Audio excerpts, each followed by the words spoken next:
Shaman King é um mangá de Hiroyuki Takei. Ele foi serializado na revista Shonen Jump semanal de 1998 a 2004, por um total de 285 capítulos, que foram colecionados em 32 volumes. Ignorando os capítulos extras da segunda publicação do mangá, é uma longa história.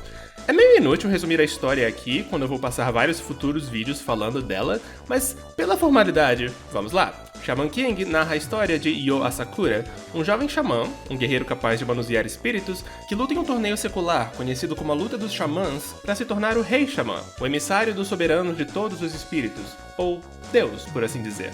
Mas nada é tão simples assim, e durante o torneio, Yo se vê forçado a derrubar uma entidade poderosíssima, advinda da própria família xamânica dele. Tal como tantos outros mangás da Shonen Jump, Shaman King foi adaptado em anime em 2001 pela Z-Back, rendendo 64 episódios. Essa adaptação foi dirigida por Seiji Mizushima, conhecido por fãs do mangá Fullmetal Alchemist como aquele cara que toma todas as liberdades do mundo ao adaptar o mangá. Uma prática que, na verdade, começou com Shaman King, que foi o seu primeiro anime adaptando um mangá. Os fãs do mangá, como um todo, desgostam do anime por esse motivo. E também pela animação dele ser feia, e porque ele quase não tem sangue. E, bom, eu não tô aqui pra contra-argumentar isso, mas eu tenho bastante carinho pelo anime. Não só porque eu cresci com ele, mas também porque... vocês me conhecem. Eu acho as alterações de adaptação super interessantes e dignas de análise. Alguns anos atrás, eu jurei que se Shaman King ganhasse um novo anime, eu faria uma análise comparativa do primeiro, antes que a relevância dele evapore por completo. E, na data de publicação deste vídeo, o novo anime de Shaman King está há algumas semanas de estrear. O que eu acho disso? Foda-se o que eu acho disso. Os holofotes aqui são pro seu irmão mais velho, estranho, meio perdido e meio feio, que, por bem ou por mal, vive no meu coração. Vamos comparar Shaman King, o mangá, com Shaman King, o anime de 2001. Ou pelo menos até o ponto em que ele adapta o mangá. A gente fala disso mais tarde. Diferente de Yu-Gi-Oh!, acho que eu não tenho muitas regras aqui. Eu vou usar uma mistura saudável de nomes da nossa dublagem com nomes originais, basicamente decidindo quais com base nos meus caprichos, e essa é a única regra, não tem mais nenhuma regra, até eu pensar em outras regras. E admito antes de mais nada que, também diferente de Yu-Gi-Oh!, eu não sou tão familiarizado assim com Shaman King. Eu li o mangá do começo ao fim, mas só uma vez, então eu estaria mentindo se dissesse que lembro de todos os detalhes. Logo, peço desculpas se eu errar alguma informação, mas... sinta-se à vontade para me corrigir nos comentários. Dê esse engajamento, alimente-me com sua pedância. Dance pra mim, marionete, dance! Ok, sem mais delongas, vamos começar do começo, com um certo menino que dança com fantasmas. Que é o nome da primeira história, em que conhecemos o diminuto adolescente Manta Oyamada e o vemos conhecer o xamã Yo Asakura. E logo de cara já temos uma mudança interessante. A caminho do cemitério, onde ele encontra o Yo, no anime o Manta reflete que sente algo no lugar que chama por ele, e por isso ele entra lá. O que não é nem sugerido no mangá, é só uma coincidência mesmo. Aliás, importante ressaltar que o Manta no mangá é muito mais estressado e barulhento do que no anime. Sim, eu reconheço a falta de lógica em dizer que alguém em uma mídia impressa é barulhento. Provavelmente mudaram isso porque... bom, o Manta no começo do mangá era bem irritante, na minha opinião. Outra mudança pequena, porém notável, é que no mangá, os colegas de classe do Manta, que logo vão evaporar da história, bando de secundários de piloto patéticos, nunca param de zoar o menino, mesmo quando ele aparece todo quebrado depois de levar uma surra do delinquente local da vizinhança, Ryu, da espada de madeira. Enquanto que no anime, eles ficam genuinamente preocupados. Muito meigo deles. Enfim, tchau, hora de subir na história. Tem uma luta que fecha a história entre Ryu e Yo, quando Yo incorpora a alma do samurai Amidamaru pra lutar, e no clímax do capítulo no mangá, o Manta fica preocupado que o Amidamaru, conhecido por matar muita gente, acabe matando o Ryu. Isso foi removido do anime por qualquer motivo. E o Ryu perde o cigarro no anime, porque ele será um futuro mocinho, e o único mocinho da Shonen Jump pós anos 2000 que tem permissão de fumar é o Sanji. E tem outras pequenas diferenças, mas de resto é um episódio bem fiel ao mangá. Não vai se acostumando, mas aprecie enquanto pode. Dito isso, o segundo episódio também é bem fiel ao mangá. Nele, Yo e Manta conhecem o fantasma de Mosuke, antigo amigo ferreiro de Amidamaru, e ele faz uma espada pro samurai, a Harusame. Nesse caso, a adaptação só expandiu o que já tava ali, porque essa é uma história de um capítulo só no mangá, e, sendo da Jump semanal, é bem rápida. Após Amidamaru recusar a oferta do Yo de se tornar o seu Mon, Yo e Manta vão pro museu, conhecem Mosuke, ouvem a backstory dele, a espada é feita, a espada é entregue, enfim. O anime adiciona cenas antes dos dois irem pro museu, adiciona uma lenda sobre o Mosuke chorar sobre a espada todas as noites, e após terminar de adaptar a história do mangá, também adiciona uma revanche contra o Ryu, e o Amidamaru derruba ele de novo. Por sinal, nesses primeiros capítulos do mangá, o Yo é bastante expressivo e emotivo, algo que é bem desenfatizado à medida que a história avança. E o anime desenfatiza isso logo de cara. O Yo nesses primeiros episódios é muito mais sereno do que ele é no mangá. Shaman King apresenta uma orgulhosa tradição de certos mangás da Shonen Jump. A tradição dos primeiros capítulos serem histórias isoladas, sem forte continuidade. Basicamente o autor experimentando com o conceito do mangá antes de decidir exatamente para onde quer ir. Yu Yu Hakusho teve alguns desses, por exemplo, e Shaman King também tem, e eles foram pulados no anime. Em ordem. No capítulo 3, Yo, Amidamaru e Manta ajudam a alma penada de um pintor chamado Kanta, corrompida por anos de arrependimento, a passar desta pra melhor. Se fosse para eu escolher só um desses capítulos pulados para adaptar em anime, seria este. Ele expande o mundo dos xamãs, mostrando que há vários tipos de fantasmas, desenvolve a amizade do Yo e do Manta, e estabelece melhor o personagem do Yo e o que ele faz como xamã. Apesar de que a maioria dessas coisas, cedo ou tarde, ficam claras no anime também.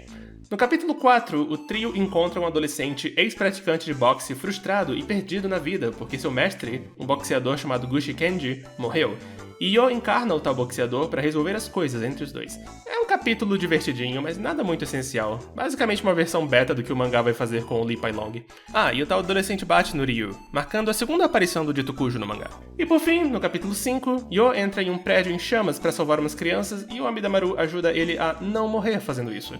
Desses 3 capítulos, esse é o mais descartável, e só inclui elementos xamânicos bem superficialmente. Enfim, aí chegamos nos episódios 3 e 4, em que Yo tem sua primeira luta contra Tao Ren, e... Uau, tanta mudança. Vou começar dizendo que mais ou menos tudo nesse episódio tá fora de ordem. Aliás, eu vou adiantar é que muitas cenas da adaptação estão fora de ordem em geral, mas não quero especificar elas sempre, então o aviso está dado. Seguindo, o episódio do anime já começa com 2 cenas tiradas dos capítulos pulados do mangá. Esse momento aqui do Yo se aquecendo no calor foi tirado do capítulo 4, e esse aqui do trio tomando raspadinhas foi tirado do 5. Pulando uma certa cena, a qual eu volto já, no mangá o trio então avista um menino misterioso e chinês, Tao Ren, sendo abordado por uns jovens desordeiros após ter chutado o carro deles por se irritar com sua poluição. Ren derruba eles com artes marciais e depois um deles tenta atropelá-lo com o carro, e o menino saca sua lança gigante e seu espírito soldado chinês Basson e corta o carro em 2. Depois ele ergue a lança para matar o motorista, mas Yo o impede. No anime esses eventos foram todos bastante separados. Yo se encontra com Ren numa travessia, mas eles só trocam umas palavras e depois se separam. Mais tarde, Ren se depara com a turma do Ryu, que basicamente substitui os jovens desordeiros do mangá, até sendo derrotados do mesmo jeito, com exceção da parte do carro, que foi jogada para mais cedo, pro segundo encontro do Manta com o Ren, que não estava no mangá. Diferente do mangá, o motorista do carro no anime não quer matar o Ren, ele que se põe no meio da estrada. Aí a luta entre Yo e Ren começa, Ren querendo pegar o Amidamaru pra si, e no todo ela é bem fiel, e gosto como o anime acrescentou o Ryu na plateia e essa cena dele quase conseguindo enxergar os fantasmas. Em Shaman King, somente certas pessoas podem ver fantasmas, então foi um foreshadowing inofensivo que a adaptação acrescentou. Também adiantaram visões do pai do Ren falando com ele. Enfim, chega um ponto da luta em que o Ren acerta o ombro do Yo e ele cai no chão. No mangá, a luta simplesmente continua a partir disso, mas no anime ela é interrompida, com Ryu e Manta levando o Yo para um hospital, e o Ren deixando, eu acho, sei lá. E no hospital, o Yo tem flashbacks da sua infância, para quando ele decidiu virar o Rei Xamã, que vem no capítulo depois da luta contra o Ren no mangá. O flashback ficou bem fiel em geral, mas tem um corte bem grande de exposição por parte do avô do Yo, explicando sobre a família Sakura e as diferentes profissões do mundo dos xamãs, que é bem importante e devia ter sido mantido, na minha opinião. Aí, depois de mais material extra do anime da luta recomeçando, a luta segue bem fiel no geral, até o Yo vencê-la com sua incorporação 100%. Em observaçõezinhas a mais sobre a luta, o anime tirou do design do Ren a tábua mortuária em que ele guarda o Basson. Digo, acho que ela pode estar no blazer dele, mas isso nunca fica explícito. Aliás, o anime como um todo quase nunca usa as tábuas mortuárias como pokébolas, como o mangá o faz, mas admitidamente o mangá também acaba abandonando isso. Além disso, o anime adianta aqui bastante informação sobre o Rei Xamã, e em geral resume ou corta muitas falas do Ren, mas nada super importante é perdido. Ah, e eu acho engraçado como o Yo sangra no final do episódio 3, mas no começo do 4, o sangue evapora. E relaxem, eu vou falar dos cortes de violência mais à frente. Aí chegamos no episódio 5, que introduz a médium Ana Kyoyama, noiva do Yo, rainha dessa porra toda, que aparece no quarto de hospital dele pra soltar altas exposições sobre o torneio da luta dos xamãs, e detalhes sobre a vida da família Sakura e etc. Em espírito, a cena ficou igual nas duas versões, mas resumida ao extremo no anime, e por isso perdeu várias informações-chave que realmente não teve porquê. Primeira, Ana diz que descobriu onde o Yo estava ao convocar os espíritos do local que já tinham ascendido, mostrando aqui seu poder mediúnico de puxar almas do além de volta pra Terra. Segunda, Ana menciona que foi treinada pela avó do Yo. Terceira, Ana explica que ela e o Yo foram marcados para se casar pela família, porque, para evitar uma diminuição ainda maior no número de xamãs no mundo, famílias encorajam/forçam casamentos entre xamãs. E quarta, este momento absolutamente incrível, fantástico e perfeito, em que o Manta teoriza que, se a luta dos xamãs acontece a cada 500 anos, então Buda e Jesus Cristo provavelmente eram reis xamãs. Sem mais. Fora isso, o anime também corta as várias vezes em que a Ana dá um tapão no Manta, e faz uma saudável alteração durante a explicação da luta dos xamãs. Quando a Ana explica que xamãs de todo mundo estão se reunindo na cidade, no mangá nós vemos um grupo de xamãs aleatórios, enquanto que o anime mostra cortes rápidos de futuros personagens, o que faz sentido.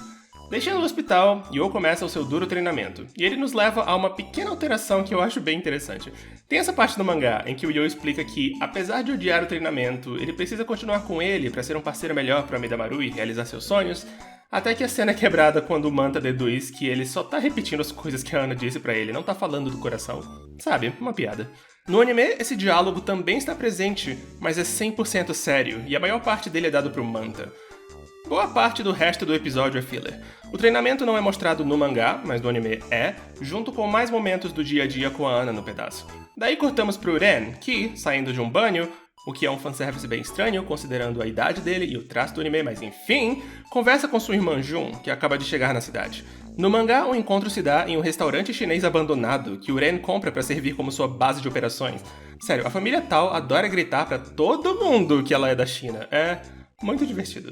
Mas primeiro ele expulsa a turma do Ryu de lá, marcando a primeira vez que eles se conhecem no mangá. E pra encerrar o episódio, a Jun manda uns Kyonshis, zumbis chineses, para testar a força do Yo e ele os derrota, mostrando o resultado do treinamento dele. Tudo isso é filler. Próxima parada, a luta contra Li Pai Long, o zumbi chinês hollywoodiano. No mangá, o capítulo já começa com a turma do Yo assistindo ao filme dele no cinema, após receberem ingressos de uma pessoa misteriosa. Mas no anime, eles vão por conta própria. E só depois que a Ana ouve que o corpo do Pai Long nunca foi encontrado, o que é dito no mangá também, mas não é tão importante. E o começo do episódio vê o Manta recomendando fortemente seu artista marcial favorito pro Yo antes disso, tudo adição da adaptação. Isso inclui esse momento aqui... Eu não estou entendendo porque você quer tanto que eu vá assistir esse filme do Li Pai Long.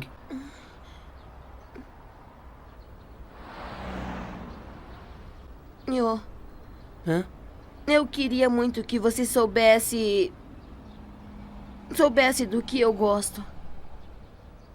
Eu queria mesmo que você soubesse. Ah, tá. É mesmo? Que eu acho bem meigo e significante. É o tipo de coisa que realmente não me deixa odiar o anime, sabe? Enfim, as várias conversas sobre o Lee são iguais nas duas versões, com apenas uma minúscula diferença. Nas duas versões, a Ana teoriza que o Manta admira artistas marciais por ser baixinho e fraco, mas no mangá o Yo adiciona uma referência ao Gushi Kenji, do capítulo pulado. O Manta também era fã dele. Em seguida, eles saem do cinema, e no anime somente, são abordados por Kyonshis aleatórios. Uma lutinha filler pra encher linguiça. Sabe, eu aposto que, sob outras circunstâncias, esse anime teria tipo 20 episódios fillers com Kyonshis aleatórios pra deixar o mangá avançar mais. Medo, né? Tá, mas chega de postulações, porque tá na hora de Tao Jun entrar no pedaço e jogar o seu Kyonshi pessoal, Li Pai Long, pra matar o Yo. E sabe, tem esse momento divertido no mangá que é cortado, em que a Jun expõe as pernas pra sacar seus talismãs e o Manta reage com vergonha dessa indecência. E ele me fez notar que, na verdade, isso é super constante no anime como um todo. Em vários pontos do mangá, o Takei interrompe o drama pra fazer uma piadinha, só por um quadro ou dois, e depois volta pra ele. O anime, às vezes, deixa isso acontecer, mas na maior parte do tempo corta essas piadas de interrupção pra deixar o tom da cena consistente do começo ao fim. Na minha opinião, os dois funcionam, mas é fascinante de analisar, porque é claramente um caso de estilo do mangaka versus estilo do diretor, sabe? É tão interessante. O anime também costuma cortar comentários da plateia, o que realmente não me incomoda em nada. Olha, eu adoro Yu-Gi-Oh! Duel Monsters, mas eu sou o primeiro a admitir que comentários da plateia são 90% das vezes redundantes, só reforçando o que já tá na cara, e Shaman King sofre do mesmo mal, não neguem. E pois é, isso acontece com bastante frequência. As lutas do anime sempre têm menos comentários da plateia. Aí os dois lutam, oh não, a Midamaru não consegue manusear esse cano tão bem quanto uma espada, apanha, até que o Manta aparentemente foge de medo. Não é uma alteração muito importante, mas no anime, a Jun literalmente dá uma de Scar do Rei Leão e diz pro Manta: fuja pra longe, não volte mais. Eu acho isso engraçado porque, sei lá, porque ela liga pro que o Manta faz, sabe? Quem é o Manta pra ela? Depois disso, o Manta sai à procura de uma espada de madeira, e é quando temos a maior alteração deste mini-arco. No mangá, o Manta tenta pegar a espada do Ryu, esta é só a segunda vez que eles se veem no mangá, e o delinquente dá uma surra nele, várias e várias vezes, mas o menino não desiste, porque a amizade do Yo é muito importante. Até que o Manta, enfim, surta, ataca a gangue com um dicionário e pega o bendito pedaço de pau. Já no anime, o Manta tenta pegar a espada de uns delinquentes aleatórios. Assim como no mangá, ele não desiste e apanha bastante, mas ao invés de usar o poder do conhecimento para quebrar uns crânios, ele é salvo pelo Ryu, que depois leva ele de volta pro Yo e empresta a própria espada. É uma alteração bem curiosa. O meu palpite é que o anime tenha decidido que já tinha mostrado o Ryu como mal por tempo bastante e queria começar logo a estrada dele pra virar mocinho. Daí o Yo consegue cortar o talismã do Pai Long e libertá-lo do controle da Jun. E é quando ele entra em choque ao se lembrar da vida que tiraram dele. Literalmente, porque a família Tal matou ele pra dar de presente pra Jun. Primeiro, achei um desperdício o anime nem ter tentado adaptar essa montagem aqui dos momentos marcantes da vida dele. E segundo, no mangá é dito que o Pai Long está morto há 20 anos, o que dá a entender que ele foi morto 3 anos antes da Jun nascer, o que é confuso. Então ele não foi morto pra ser dado de presente pra ela, ele já era um presente guardado, uma lembrancinha de emergência, caso algum tal esquecesse de comprar presente pra uma festa. No anime, esse número é reduzido pra 17 anos, consertando o problema. Mas voltando um pouco, pra cortar o talismã do Pai Long, Yo e a Midamaru usam pela primeira vez um de seus ataques especiais marca registrada, o corte de Buda do vácuo, e o anime deixou de fora essa explicação de como ele funciona. Tá, aí o Lee Pai Long sai do controle e Ana invoca o mestre dele, o Shamon, pra resolver a situação. E o anime claramente queria correr pra terminar essa história no mesmo episódio e cortou um monte de diálogos do velho com o aprendiz, falando sobre a natureza da força e do espírito e das artes marciais, etc. Eu tô com preguiça de detalhar, mas eu acho engraçado o anime ter acrescentado aquela luta filler contra Kyonshis aleatórios no episódio anterior só pra cortar isso, que é muito mais interessante. As prioridades do anime, cara, elas são estranhas. Apesar disso, a aventura foi adaptada, em maior parte, bem fielmente. Mas falando em filler, vamos ao episódio 8, que é totalmente filler. Nele, a família Tal manda outra Tal pra matar o Yo, agora que a Jun desistiu. Gen, a personagem mais querida de todo o anime de Shaman King. Todo mundo conhece a Gen, ela é muito popular. Cosplayers a adoram, fanboys a adoram, praticamente o rosto da série. Ok, piadas à parte.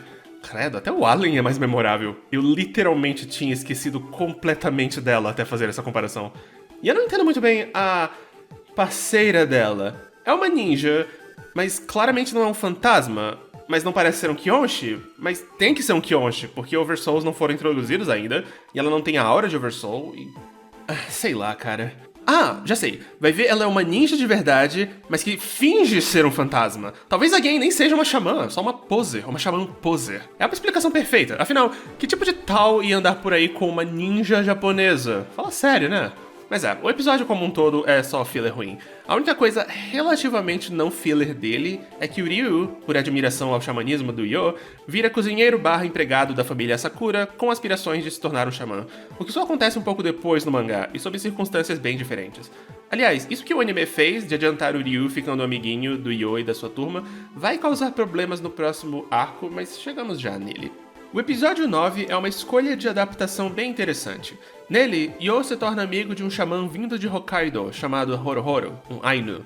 E não venha me corrigir dizendo que o nome dele na verdade é Horoke Usui, vocês sabem tão bem quanto eu que isso só é revelado daqui a trocentos volumes. Que está na cidade para se preparar para a luta dos xamãs. Eles interagem, eles riem, eles dividem backstories, há desconfiança em cima das intenções dele, mas no final todos se juntam para enfrentar mais Kyonshis filler da família Tal e a amizade é firmada para sempre. Bem, isso é diferente do mangá, porque nele o Horohoro só é formalmente introduzido quando o Yo enfrenta ele no torneio daqui a vários capítulos, e só se torna amigo dele depois da luta. Acho que quiseram adiantar logo a estreia dele na história, porque o Horohoro é um personagem extremamente gostável e popular, e provavelmente marketável. Eu pessoalmente não vejo mal em fazer isso, e acho esse episódio muito divertido, mas já vi gente dizendo que achou um sacrilégio, então, Dito isso, o episódio não é totalmente filler, porque adianta alguns elementos da luta deles no torneio para introduzir o personagem direito. Em ordem, eles adaptam neste episódio. 1. Esta piada com o Horohoro achando que o Manta é um Koropokuru, que são fadinhas da cultura Ainu. 2. A explicação dele sobre a natureza dos Koropokurus e o fato do habitat deles estar sendo ameaçado pela urbanização. Dito isso, é extremamente resumido e o mangá entra em mais detalhes. 3. A declaração de que o sonho dele é criar uma plantação de fuki para os Koropokurus, assim como a reação do Yo e do Manta, julgando o sonho dele como sendo pequeno. 4. Esta cena em que o Horohoro é notificado de que o Yo e a Ana estão noivos e reage mal. E 5. Esta gag da Ana dando um mega soco no Yo vestida de dona de pousada. Neste episódio é porque o Yo tá relaxando com o treinamento, mas no mangá é porque, após ouvir a backstory do Horohoro, o Yo começa a chorar e diz que é ele que devia virar Rei-Shaman. E é claro, o Horohoro vai continuar aparecendo nos episódios que se passam antes da estreia oficial dele no mangá, mas não vou ficar apontando sempre. Sinceramente, a única coisa no episódio que me incomodou de verdade é que, durante a luta filler obrigatória no final, o Horohoro incorpora a Kororo no snowboard. Isso é Oversoul, como aprenderemos semana que vem, e não devia ter sido apresentado no anime ainda. Faria mais sentido ele ter incorporado a bendita no próprio corpo mesmo. Como bônus, seria algo que só o anime teria. E pra encerrar este vídeo... Jesus amado, outro arco que foi tão mexido e remexido. Cara, dor de cabeça que foi comparar. Bom, logo de cara ele já é diferente. A história do mangá começa com o Ryu meio que andando por aí e só chateado por andar sendo tão humilhado por tantos adolescentes estranhamente fortes ultimamente. Mas como no anime isso não funcionaria, porque ele já é amigo de um desses adolescentes, ele simplesmente está fugindo de seu trabalho na casa dos Asakura porque desanimou. Aí os amigos levam ele pra um centro de boliche, igual nas duas versões, mas por ter introduzido Ryu cedo demais na adaptação, o anime teve que cortar essa parte em que ele se apaixona pela Ana à primeira vista, segue ela até em casa e fica de coração partido quando descobre que ela já tem noivo, e pede pra ficar sozinho no centro de boliche, que é quando a história vai pra frente. No anime, Yo e Manta vão no lugar pra procurar por ele e ele se esconde no banheiro feminino. E é aí que a história avança, quando ele é abordado pelo fantasma de um bandido de centenas de anos atrás, o Tokagero, mas que eu vou chamar de Lagartixa, como a nossa dublagem, porque é mais divertido. No mangá ele se manifesta pro Ryu como um esqueleto, mas no anime ele primeiro aparece em forma de... bem, uma lagartixa e depois como um reflexo. A versão esqueleto dele aparece mais tarde no anime, muito mais cartunesca do que no mangá, então foi mais uma escolha estilística do que censura, por assim dizer. E o motivo pro Lagartixa possuir o Ryu é mudado também. Também por causa do lance de terem adiantado a introdução dele na turma do Yo. No mangá, o bandido possui ele porque sente que ele tem tanto ódio pelo Yo/Amidamaru quanto ele mesmo. Mas como isso não funcionaria no anime, virou só um lance de eu sei que você quer ficar mais forte. Aí o Lagartixa começa sua vida com um corpo. E logo de cara tem uma alteração bem divertida aqui. Nas duas versões, ele exige pros amigos do Ryu álcool pra beber, o que confunde eles, porque o Ryu sempre foi anti-beber antes da maioridade. Mas no mangá, eles compram álcool e o Lagartixa fica bêbado, enquanto que no anime eles dão refrigerante, o que deixa o Lagartixa super puto. Isso aconteceu porque é difícil mostrar menores de idade bebendo em anime, mas sinceramente eu achei a adaptação mais engraçada. E aqui... acho que é uma boa hora pra falar disso. Nas duas versões, o Lagartixa esfaqueia seu colega de gangue Muscle Punch, mas no anime, nenhuma gota de sangue sequer. Isso vai ser constante daqui pra frente. O anime muito raramente mostra sangue, enquanto que o mesmo é bem abundante no mangá. Eu não vou ficar listando toda vez, então este será o único aviso. Mangá, sangue, anime, quase nunca sangue. Estamos entendidos? Ok. E antes de seguirmos pro plot de fato, o anime corta uma cena não muito útil, mas bacaninha, em que o Manta pergunta pra si mesmo e pro Amidamaru por que ele repentinamente se tornou capaz de ver espíritos a partir da primeira história. Ele não conseguia antes. Não é respondido, mas é um bom plot point. Enfim, aí sim, enfim, o Lagartixa pega Harusame, pega o Manta de refém e segue pra se vingar do Amidamaru. E é quando começamos... Bom, deixa eu falar logo que, em geral, toda essa situação foi resumida pra caber em um episódio só, e muitas falas foram cortadas. A maior parte delas não fez falta, eram só personagens reforçando coisas que já estavam claras, como eu falei antes, mas algumas fizeram. A mais imediatamente perceptível quando se lê o mangá são os momentos do Lagartixa explicando sua visão de mundo, de como ele o acha impiedoso e como acredita que devemos responder na mesma moeda, as atrocidades que ele cometeu na vida, culminando na revelação de que a infância dele foi tão miserável que ele teve que canibalizar a mãe para sobreviver, o que choca a todos. Provavelmente isso tudo foi julgado como sendo dark demais pro anime, e ele corta tudo isso. O máximo que o Lagartixa fala sobre o assunto é que ele fez coisas horríveis, mas não especifica nenhuma delas. Fora isso, só no mangá é explicado como exatamente o Amidamaru matou o Lagartixa. Ele e seu bando de ladrões tentaram roubar a Harusame e... bom, o resto, como dizem, é história.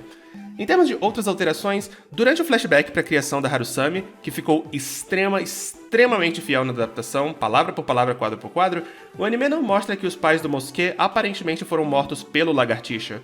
Pera, quantos anos ele tinha quando morreu? Que eu não sei como me sentir a respeito, porque é uma alegação tão repentina e eu acho que ela nunca mais é citada depois. Será que o anime tirou pra diminuir a lista de crimes do bandido, que futuramente será um mocinho? Vai saber. Também cortam esse momento, mais pro fim da saga toda, em que o Lagartixa tenta fazer o Io de refém, mas a Ana imobiliza ele e se prepara pra mandar a alma dele direto pro inferno. E aí ele responde que não tem medo do inferno, porque a vida dele foi o inferno. Metal. E o Io dá um basta nessa coisa toda. No anime isso é reduzido a ela só erguendo as contas e dizendo antes de ser interrompida.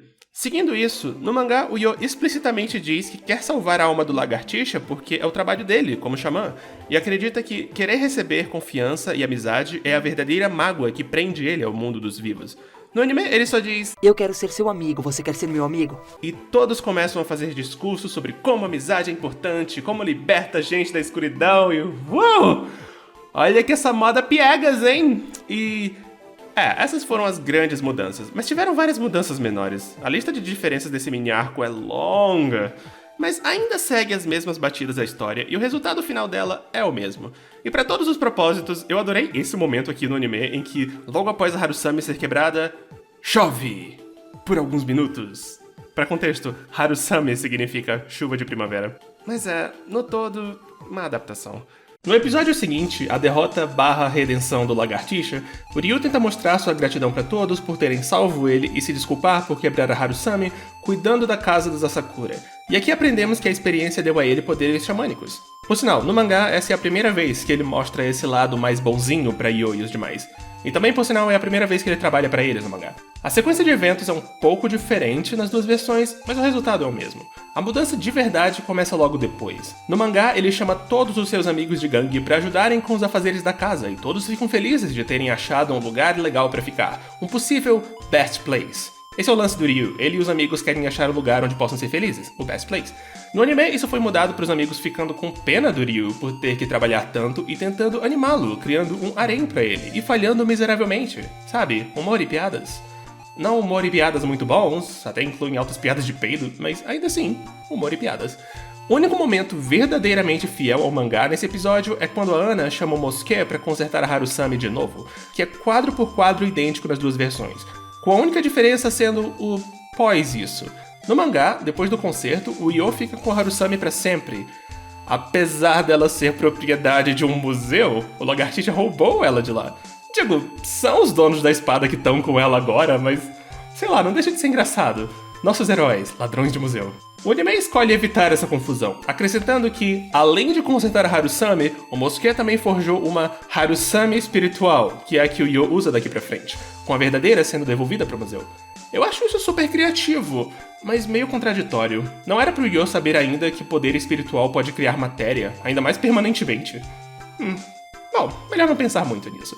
Aí o anime resolve adicionar mais filler. Logo após o concerto, o pai do Io, Mikihisa Asakura, é formalmente introduzido na história, muitos capítulos antes do mangá. Ele aparece, manda uns shikigamis, que são esses pequenos espíritos conjurados, pro Io poder estrear a espada, e depois vai embora. E no final ele também recruta o Ryu pra fazer o treinamento de xamã, o que é um tanto diferente do mangá. Não só o treino começa só daqui a vários capítulos, como quem treina não é o Mikihisa, mas sim Yomei, o avô do Io. Pra adequar tudo isso, cortaram o momento do mangá em que o Ryu é expulso da casa pela Ana depois de ficar atrapalhando sessões de treino do Yo. E pra encerrar, todos testemunham a chegada de Irago, a estrela profética que anuncia o começo da luta dos xamãs. No mangá isso acontece enquanto o Manta explica pro Ryu a importância das estrelas pros xamãs, o que é cortado no anime, porque o Ryu tem que ir sozinho pra ser recrutado pelo Mikihisa sem ninguém saber. Mas fora isso, a cena ficou fiel no todo. Ah, mas eu esqueci uma coisa. Eu jamais vou perdoar o anime por ter tirado esse cachecol dragão fabulosérrimo da Jun. E por sinal, você sabia que ela é chinesa? O episódio 13 começa com Silva, membro da tribo nativo-americana organizadora do torneio, os Pachi, saindo para julgar se o Yo está apto a participar dele e para ensinar a ele sobre a existência do Furyoku, a energia oracular. Nossa, parece meio sujo, né? E a como usar o Oversoul, a materialização do espírito através de um objeto intermediário. O anime aqui corta cenas. Aliás, risca isso. Ele corta a existência destas duas. Estas são Lip e Rap. E isso é tudo que eu sei sobre elas, pra ser sincero.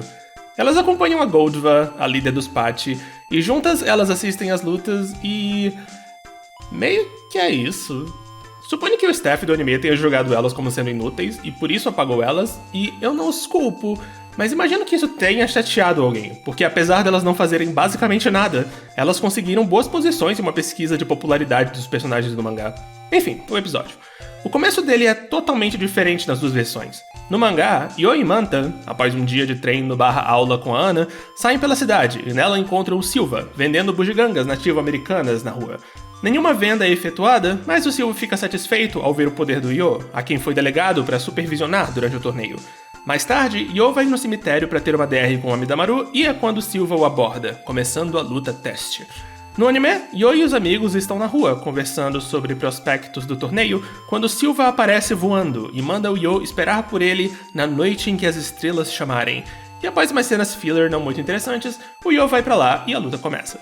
Bem, eu digo a luta começa, mas antes o anime corta uma coisa que é bem importante em vários pontos da história do mangá. A explicação de que existem espíritos normais, como o Amidamaru e o Basson, e espíritos superiores, como a Kuroro e os animais do Silva. Basicamente, espíritos ligados à natureza e à terra, não só humanos mortos. E a explicação de que fantasmas normais têm uma desvantagem comparado a eles, porque, com seus egos fortes, têm dificuldade de mudar de forma, são menos maleáveis. Eu entendo que o anime não gosta de exposição, mas essa foi importante, poxa. Enfim, aí a luta começa e já começa com uma pequena alteração. Para estrear os seus 5 espíritos, Silva ataca o Yo com o primeiro, o chifre prateado, e, sem querer, arremessa ele da colina. Para corrigir o problema, ele então usa os outros, um de cada vez, para salvá-lo.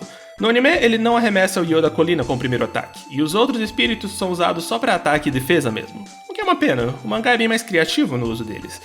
E de resto, a luta é fiel, fora este momento cômico em que o Yo, ainda não entendendo o conceito de Oversoul, tenta arremessar o Amidamaru no Silva e recitar um mantra, que não funciona, porque ele é nativo americano, essas palavras não significam nada pra ele.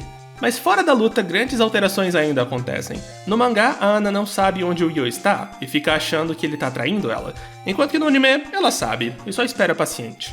A única conversa dessa parte que sequer tentaram adaptar foi uma em que a Ana explica por que o Yo é forte do seu próprio modo, mas foi resumida ao extremo e é muito mais interessante no mangá, onde ela diz que ele é o rei xamã perfeito porque não tem grandes ambições e por isso não vai ser corrompido pelo poder, e encerra o tete-a-tete declarando que ama ele, pela primeira vez.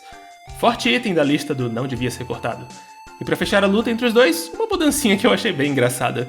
Depois que o Silva atira o seu canhão totem no Yo, nas duas versões o espírito pássaro dele, o Asa Prateada, acha que ele acertou e matou o Yo. Mas no mangá a reação dele é "Isso, a gente matou um menino!", enquanto que no anime é "Puta merda, a gente matou um menino". Mas no geral, essa foi outra adaptação desnecessariamente resumida. Depois da luta, no mangá, nós cortamos pro Ren, que não só venceu a sua luta de qualificação, como também matou o juiz encarregado dele, o Chrome. No anime, isso não é exatamente cortado, mas é reduzido a só isso.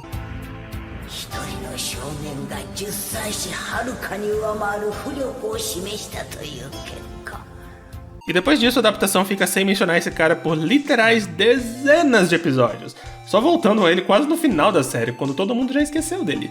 Mas no mangá é o oposto, com o ocorrido sendo seguido por um capítulo inteiro explorando as repercussões.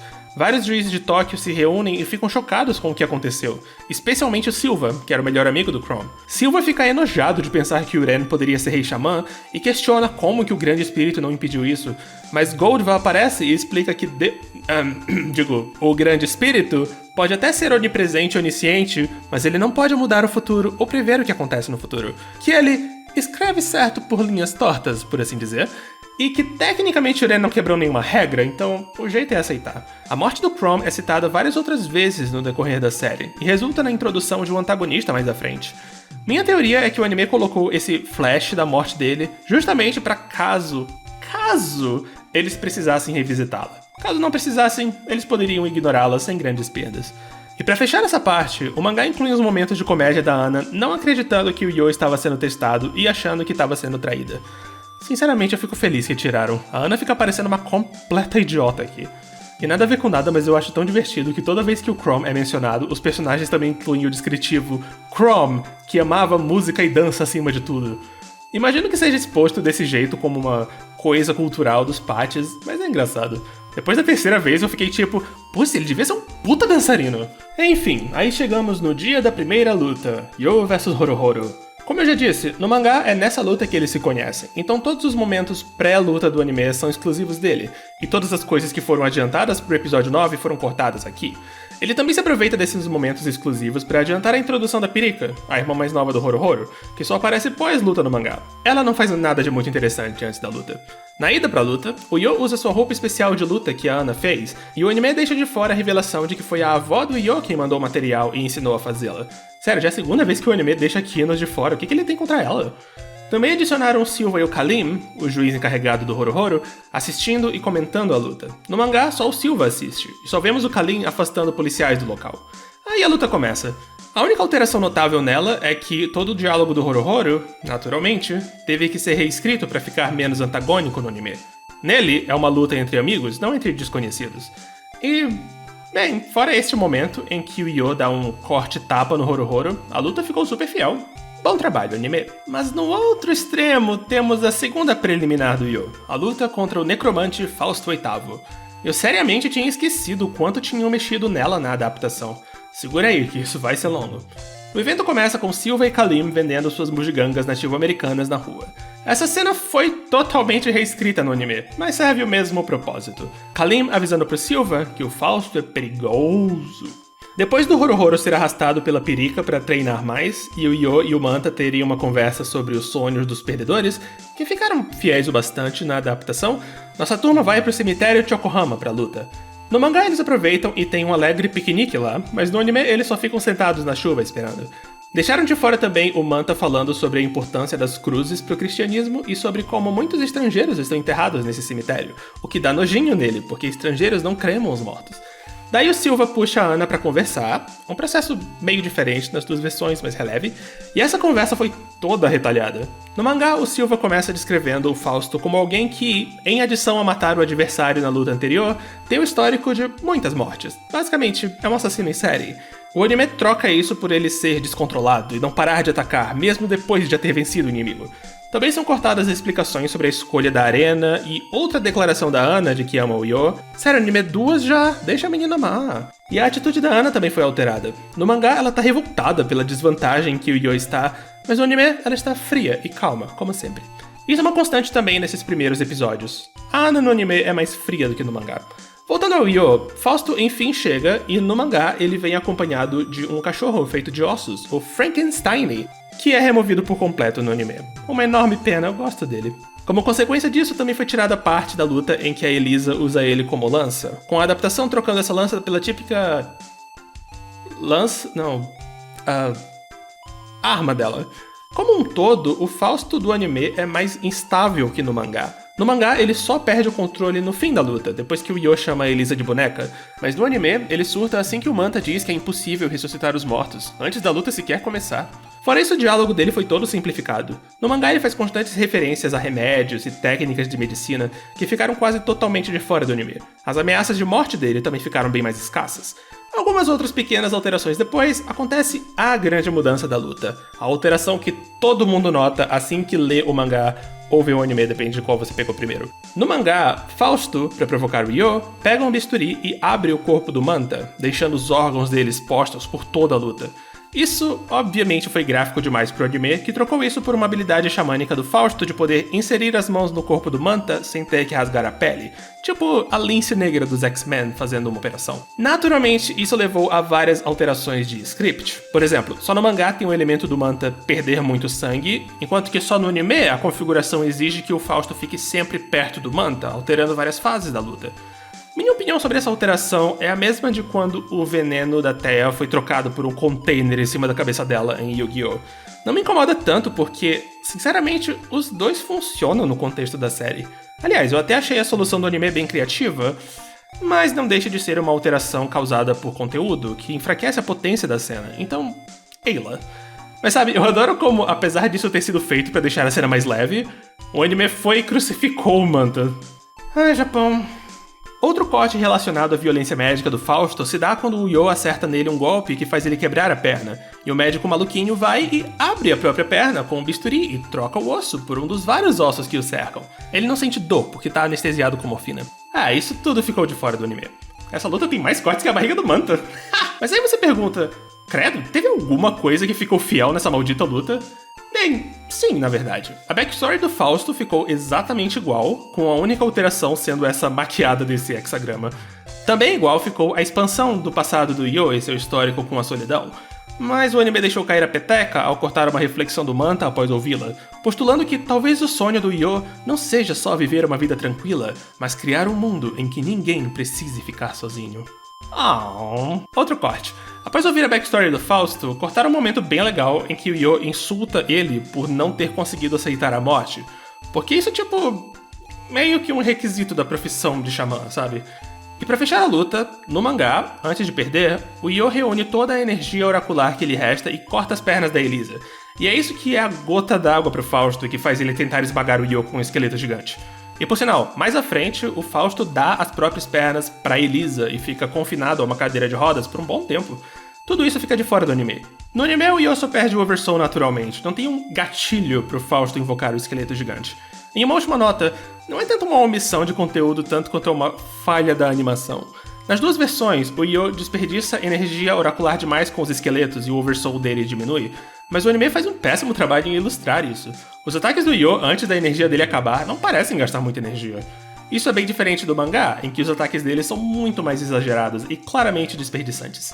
Isso é tudo pra luta, mas espera que ainda tem mais uns cortes de coisas ao redor.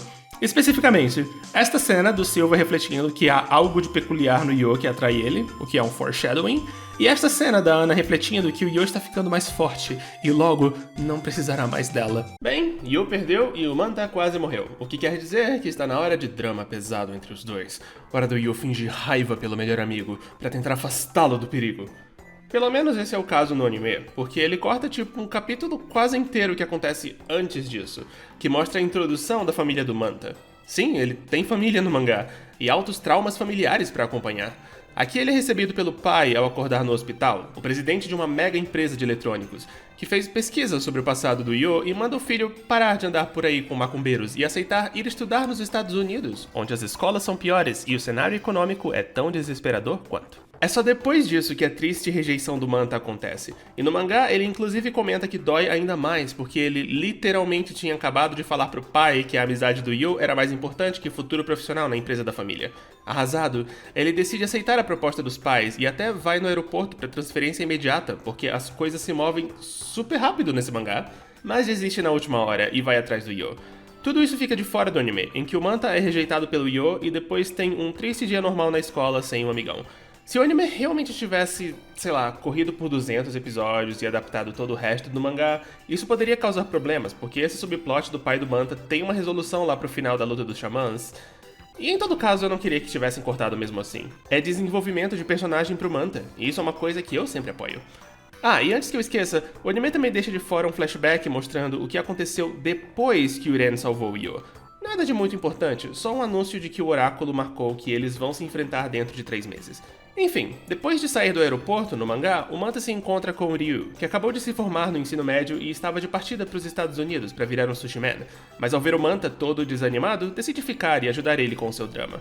No anime, o Manta esbarra com ele enquanto distraidamente passa pela casa do Yo em um dia qualquer. E é aqui que as duas versões enfim convergem, com o Ryu levando o Manta para a cidade natal do Yo, Izumo, onde ele foi para treinar. E no caminho, eles têm um lindo heart-to-heart.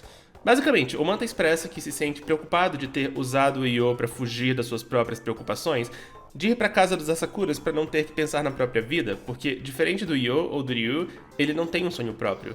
Ele só meio que segue a maré. O Ryu responde que isso é besteira, que se ficar com o Yo deixa ele feliz, então não é uma fuga, é só o best place dele, um lugar em que ele se sente pleno e que lá ele pode achar o sonho que lhe falta. Sem brincadeira, eu acho que esse é o meu momento favorito de Shaman King, sabia?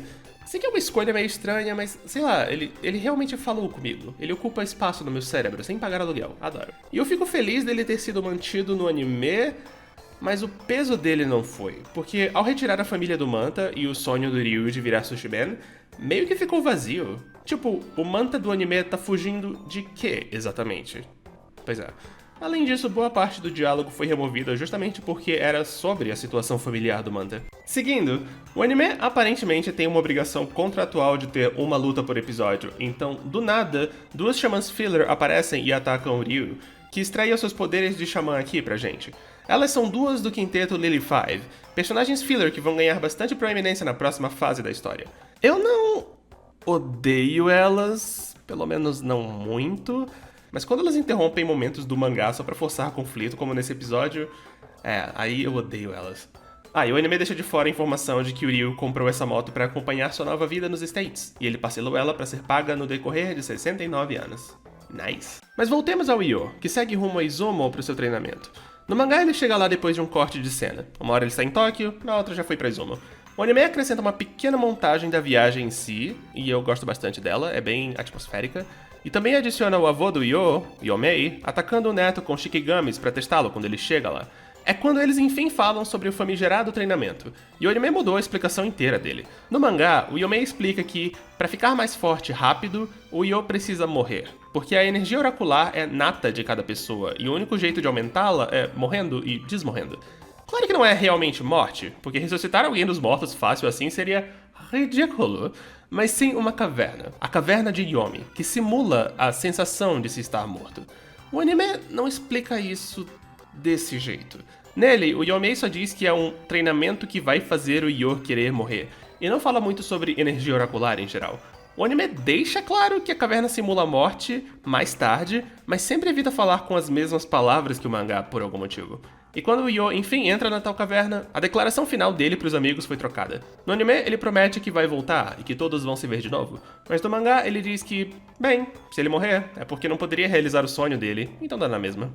E enquanto o Yo se morre, sua amiguinha de infância, Tamao Tamamura, que tem um mega crush nele, usa seu utensílio de evidência Kokuri-san pra ver o que rola, e ele informa que Manta e Ryu estão vindo pra causar desgraça sobre o Yo.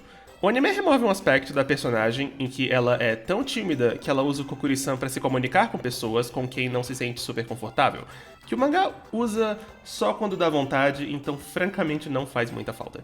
E conhecemos então os espíritos guardiões dela, Ren e Ponchi e Conchi. E como dá pra notar, uma certa coisa ficou bem diferente no anime.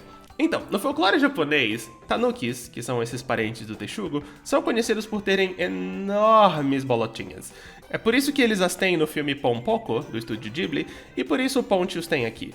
Mas não rolaria no anime, e portanto, não rolou.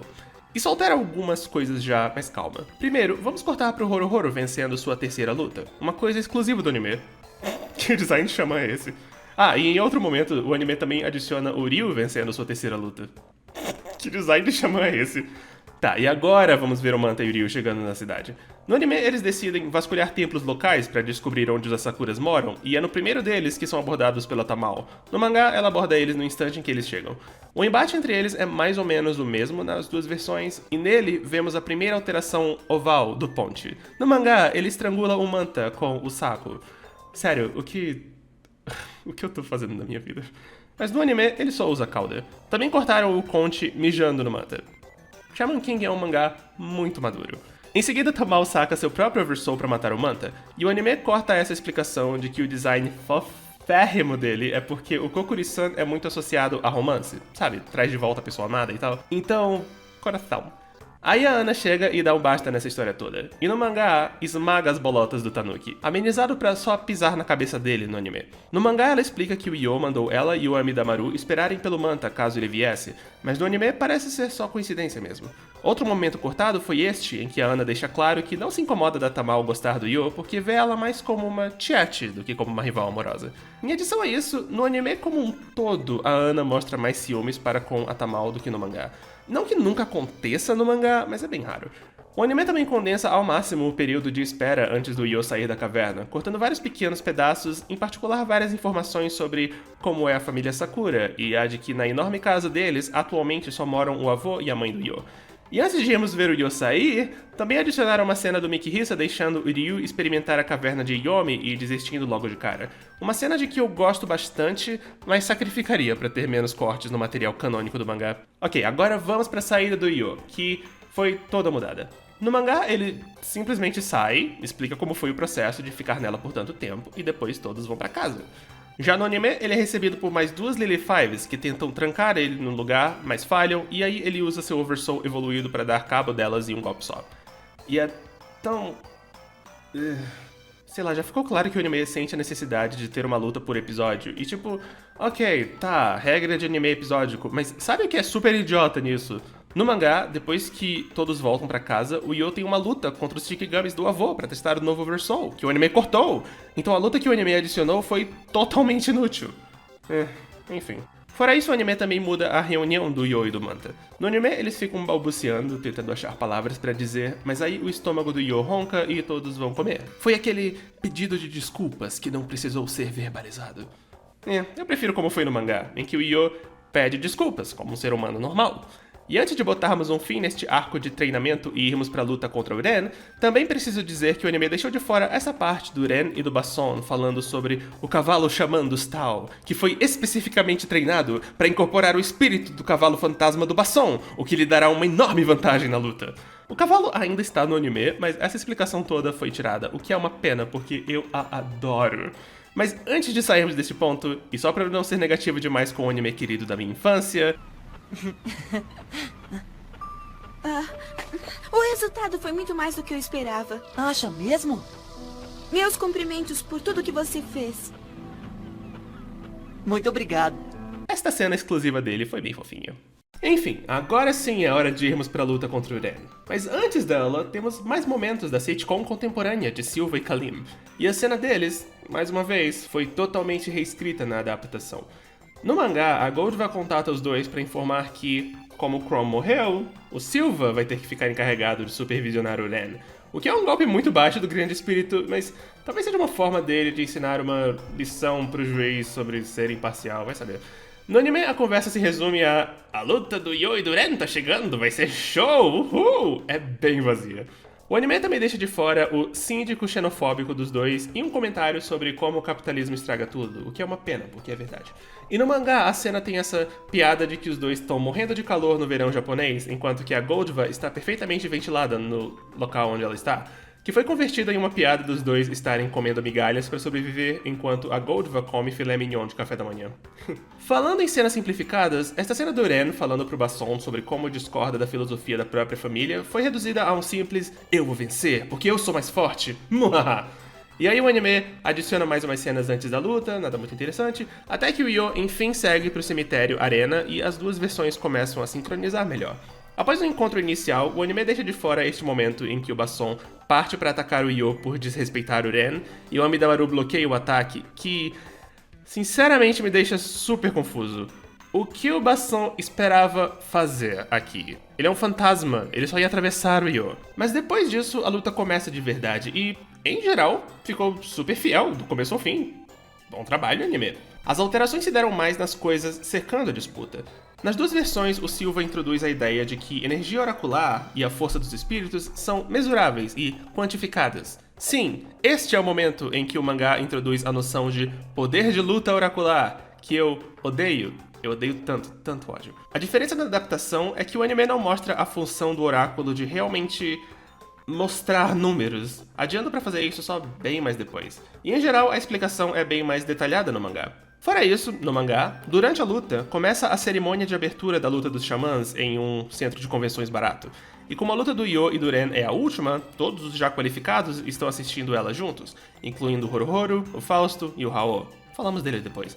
O Ren só teve uma luta no torneio antes dessa, mas como não tem mais adversários, ele precisa dessa vitória para ter as duas necessárias, o que é uma falta de organização imensa, mas a história já deixou claro que os patches são assim mesmo. Como extensão, também cortaram o Yo e o Ren indo pra cerimônia e ouvindo o discurso da Goldva depois da luta.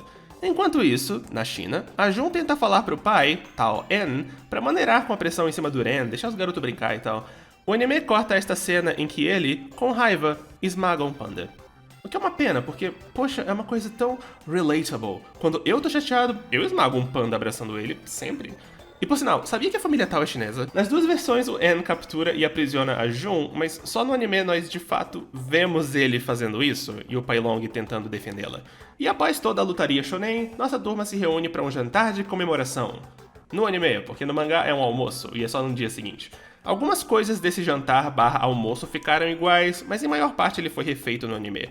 Dito isso, não faz muita diferença, porque nenhuma informação importante é dada aqui, afinal, é só uma cena de descanso e diversão. Ren então se despede do Yo à noite, 90% da despedida fica de fora do anime, mas se resume a tenho que ir pra China resolver umas tretas com o papai, e reflete no trem da viagem sobre como sua filosofia de Ed Shonen Boy estava errada.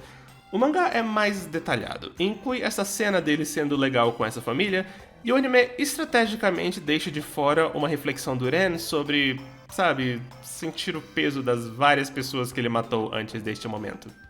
Não é tão fácil deixar de ser Ed Shonen Boy.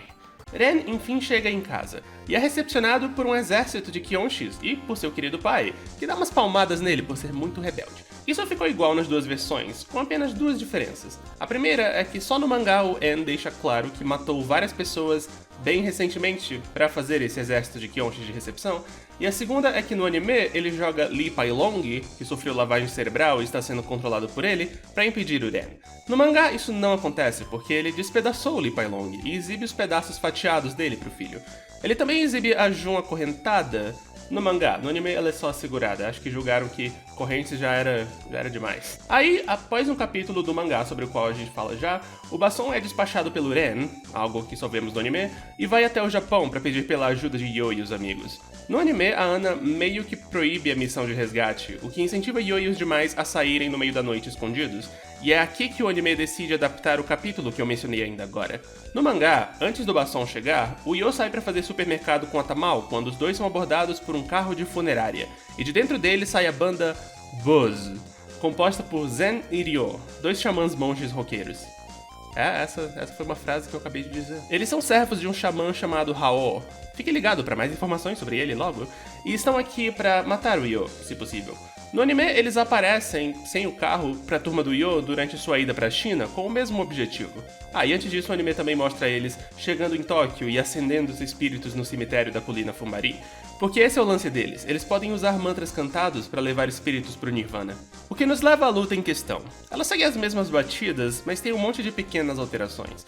A maior delas é que no mangá, os monges roubam a tábua mortuária com o Amidamaru pro Yo não usá-lo, enquanto que no anime, eles simplesmente jogam ele no Nirvana. Ironicamente, no mangá, eles especificamente dizem que não fariam isso, porque sabem que a Ana poderia trazer o samurai de volta, mas acho que no anime eles não sabem sobre a Ana, sei lá. Fora isso, no mangá, o Horohoro não está presente, então tudo que ele faz no anime é exclusivo do anime.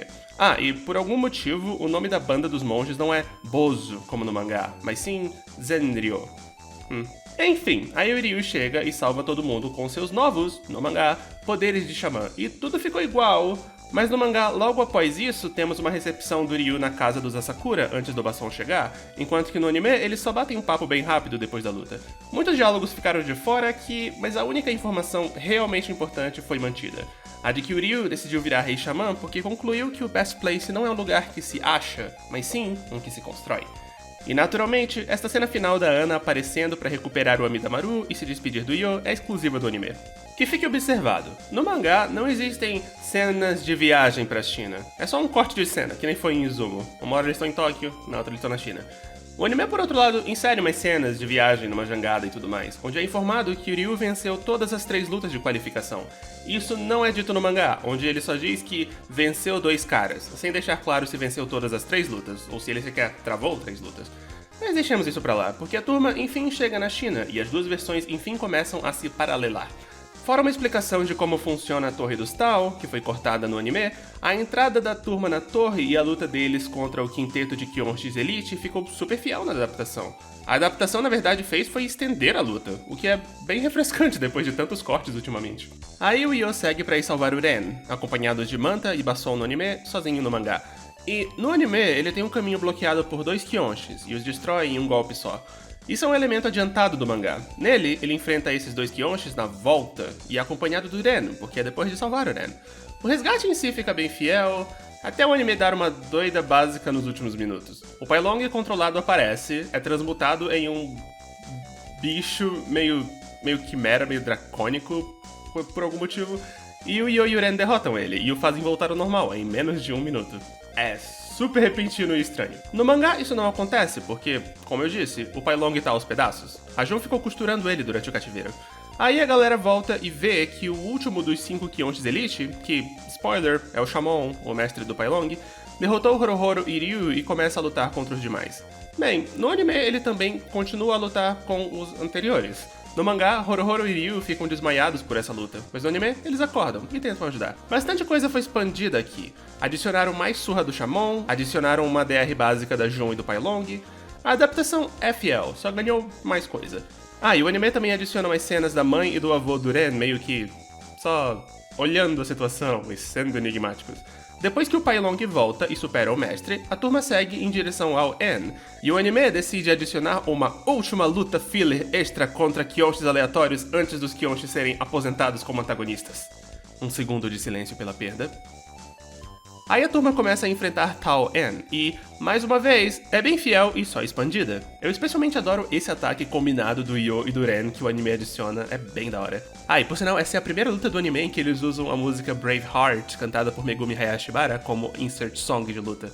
Eles vão fazer isso direto daqui pra frente, mas a primeira vez é sempre muito especial. Cara, tudo ficou tão fiel até agora? Mas coisas boas nunca duram, e, infelizmente, o final da luta começa a ver várias alterações. Primeiro que o diálogo entre Ren e o pai, no final da luta, trocou de foco. No mangá, ele é sobre a importância de achar o próprio caminho, o próprio Tao, e superar o passado, mas no anime é sobre a importância da amizade, de novo. E a luta do anime termina com uma técnica final do Ren, o que é bem chamativo e legal, mas bem diferente do mangá, em que ele percebe que o Oversoul do pai está abalado e enfraquecido e só fica parado enquanto ele perde sua consistência. Ah, e no anime a tatuagem nas costas do Ren aparentemente é mágica, tipo a do Shiryu, porque ela desaparece depois que o Ren supera o seu ódio. Não é o caso no mangá, porque eu acho que é só uma tatuagem normal mesmo. Tão estranho. Após a derrota, o Ren fala umas coisas e depois vira um dragão pro Ren derrotar, e essa parte até que ficou fiel. Aí o avô e a mãe do Ren aparecem, com o avô perdendo a pistola que ele porta no mangá, e depois dão um banquete pra Ren e os amigos. E aqui é bizarro. A linguagem visual da cena é idêntica nas 2 versões, mas o que é dito pelo avô do Ren é completamente diferente. No mangá, ele responde a uma acusação do Io da família Tao ser má, falando sobre a natureza do bem e do mal, sobre como eles são codependentes, mas também sujeitos a mudanças constantes no decorrer da história, e que os sábios não julgam um do outro, e que por isso o En perdeu, porque ele se via acima do bem e do mal. No anime, ele simplesmente reforça o que já tinha sido dito antes, que a família Tao tinha sido traída no passado e que por isso perdeu a fé na amizade, o que os deixou fracos e como o Ren é a esperança da nova geração, etc. É muito estranho o quanto os dois são diferentes. Será que o staff do anime não gostou dos Taos no mangá, basicamente dizendo que eles não eram maus de verdade, só sob um certo ponto de vista? Tão curioso. Enfim, aí o anime adiciona uma cena do En sendo consolado pelas almas dos ancestrais dos Taos, mas em compensação corta toda a despedida do pessoal. Nada super interessante é dito, mas é bem engraçada. No anime pulamos direto pra turma no ônibus de volta, e a adaptação deixa de fora o Ryu assediando essa pobre moça aqui, e olha, eu não reclamo. E o En entrega pro Ren a espada Baolen, isso ficou fiel. E agora que acabaram as preliminares, hora de colocar todo mundo rumo ao torneio principal nos Estados Unidos da América. Essa parte se separa em 2. A primeira é a despedida. Essa foi bastante expandida no anime. Vamos um evento de cada vez, seguindo a ordem do mangá. Yo e Manta se despedindo e conversando sobre o que virá, extremamente expandido no anime, com uma sessão inteira dedicada aos dois passando um último dia juntos na cidade, e é muito meigo. Ana e Tamal esperando pelo Yo, um pouco expandida, mas nada de muito interessante é adicionado. Dito isso, o anime adiciona uma cena do Yo dando uma volta com a Ana na cidade à noite, e é muito bonita.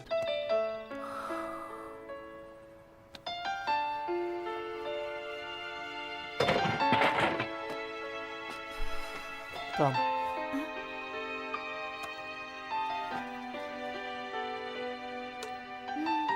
Que quentinho. Horohoro e Pirika se despedindo no hotel, com a Pirika dando pra ele um Ikupasui que ela talhou, em maior parte igual, mas perdeu esta cena do Horohoro ligando pros pais, e o hotel é apertado no mangá, mas espaçoso no anime, com o Horohoro explicando que quis gastar esse dinheiro extra porque é o último dia dele em Tóquio. Ryu achando e lendo uma carta de despedida da gangue pra ele. Fiel, porém expandido, com uma sessão dele compartilhando com o Lagartixa que não se sente no mesmo patamar que o Yo e os demais, mas que vai dar o seu melhor mesmo assim.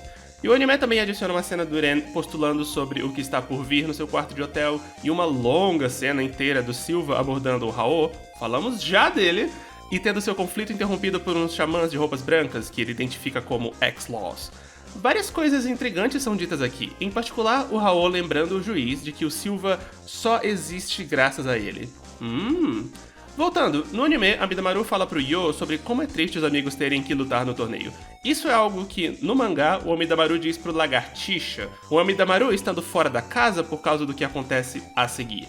Nas duas versões, o Yo chega tarde em casa e a Ana aparece no quarto dele, dá uma bronca dele, joga as roupas de batalha dele em cima dele e depois sai do quarto e reflete sobre como ele ficou bem mais forte. Mas, no mangá, ela então pergunta se pode dormir com o Yo, e ele responde que sim. É estranho ter 30 anos e ler essas coisas. Eu fico tipo, vocês são bebês, não deviam estar fazendo essas coisas, que isso? No anime isso não é dito, mas dependendo do quão mente suja você for, pode-se dizer que fica subentendido. A segunda parte é a viagem de fato, e essa foi retalhada no anime, reduzida a tipo 2 minutos do episódio. No mangá ela cobre um monte de capítulos. Os Patches chamam os xamãs do torneio para se reunirem em uma base naval. Lá, Yo e os demais se reúnem com o Ren e veem vários futuros personagens importantes. Enquanto circulam por lá, eles são abordados e atacados por um xamã misterioso chamado Hao. Pronto, agora vamos falar dele! Um pouco. Que já se declara como o futuro rei e o supera com facilidade com seu espírito guardião gigantesco, o Espírito de Fogo. Ele é então interrompido pelos seus vários lacaios e vai embora, dizendo pro Yo ficar mais forte. O Yo também nota que ele se parece um pouco com Silva, e com ele mesmo. Mas vamos deixar isso pra depois. Os Patch então chamam todos os xamãs para embarcar no avião jumbo da tribo que os levará para os Estados Unidos. Após umas divertidas cenas no avião, os Patches avisam que na verdade o avião só leva até metade do caminho, e desfazem o avião, que na verdade era um oversoul, e os xamãs entram em queda livre. Após bastante pânico e umas provocações do Fausto e do Hao, a equipe do Yo decide fazer um colchão com seus oversouls e conseguem aterrissar em segurança. No anime, Yo, Horohoro e Ryu simplesmente vão para um aeroporto, onde o Ren preparou um jato particular para a turma. Aqui os Patches não fazem nada para ajudar os xamãs a irem para o seu destino. Todo mundo meio que consegue chegar nos States por conta própria, e bem rápido. E lá eles são abordados por Hao e pelo Espírito de Fogo, a única parte desse evento adaptada fielmente. Mais ou menos, teve várias alteraçõezinhas aqui e ali. Depois disso, eles seguem para os Estados Unidos, mas uma xamã Filler, a líder das Lily Five, destrói uma das turbinas do jato e os xamãs precisam fazer o colchão de Oversoul para aterrissarem. Bom, aqui estamos, Estados Unidos, a próxima etapa de Shaman King. E as coisas vão ser diferentes daqui pra frente. Tipo, quando esse arco começou no anime, o mangá tava ali por volta do capítulo 155 ainda, mais ou menos no ponto em que ele começa a introduzir Red Zeb e Seiram na história e quando temos a primeira morte de um protagonista na obra. Guarda o nome por motivo de spoiler. A questão é que ele não tava nem perto de terminar, e eu vou supor que o staff do anime já sabia que a adaptação só ia durar cerca de 1 ano na TV. Quando isso acontece numa adaptação de mangá, o anime só tem duas escolhas. Terminar com um final A Aventura Continua, com os personagens correndo rumo a um pôr do sol ou algo assim, ou criar um final próprio. Shaman King 2001 optou pela segunda opção, e eu imagino que já a partir desse ponto os roteiristas já planejavam o final original da história. E por que eu disse tudo isso? Porque a partir desse ponto a adaptação fica extremamente espalhada. Claramente os roteiristas já estavam contando sua própria história e só usando momentos e imagens seletas do mangá para fazer isso. Logo, o meu método de comparação vai ter que mudar um pouco. Daqui pra frente vai ser assim. Eu vou ir listando os acontecimentos do mangá em ordem e ir dizendo que partes deles foram adaptadas em quais episódios do anime. Naturalmente, por causa disso, as comparações vão ficar menos específicas. Vou falar mais de situações como um todo, sem perder tempo com detalhes ou momentos muito marcados. E, bom, é isso. Sem mais delongas, hora da América. As primeiras coisas que a equipe do Yo faz em solo de Joe Biden ficaram devidamente posicionadas no anime. No primeiro episódio do arco, o 26, o Amidamaru procurando por uma cidade, o Ryu pedindo uma carona pra chegar nela e dando uns pegas no motorista, a turma perguntando por aí se alguém sabe onde fica a aldeia Patch e, por fim, todos indo pra uma biblioteca pra reunir informações. É aqui que as coisas se divorciam. No anime, a turma não encontra nada na biblioteca e sai dela pra se envolver numa aventura filler com as Lily Fives.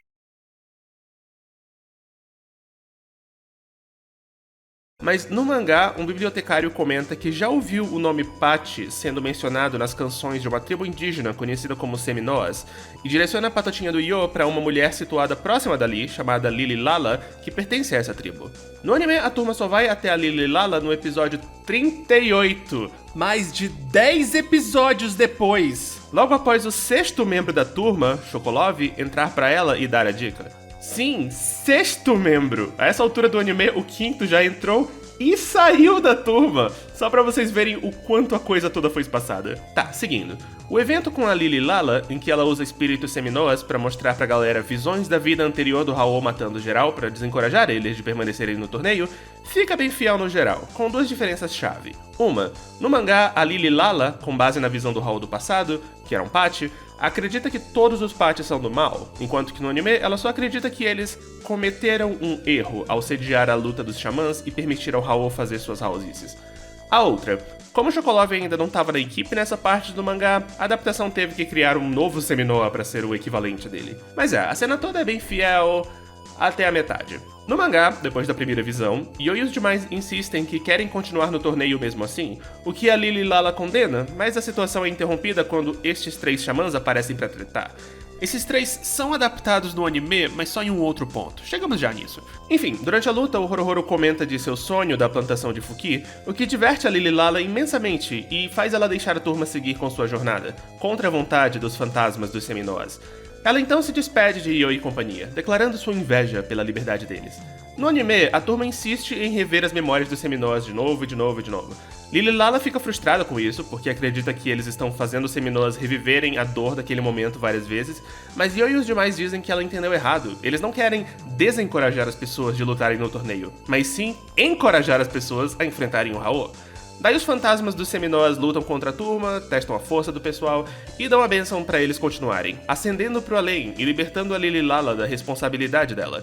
A cena dela rindo depois de ouvir os sonhos da turma é adaptada durante a despedida. E esse é o fim da história dela no anime. O que é bom pra ela, porque no mangá tem mais e não é bonito. Logo após ela se despedir do pessoal, o Hao aparece e mata ela, junto com os três xamãs irritantes de antes, explicando que ela estava enganada quanto aos Patches. Eles não são maus. Só o Hao que é mau. Mas ei, sabe como é? Só gente boa pode ver espíritos. Então, não julguem o Hao por essa ação horrenda. Lá no fundo, ele é um cara muito gente boa. Chama ele para um churrasco. A turma conhece um xamã misterioso chamado Lizerg Daithel, que diz estar procurando por aliados fortes para o torneio e oferece ajuda para chegar na aldeia Patch. Isso acontece no episódio 27 do anime, por sinal.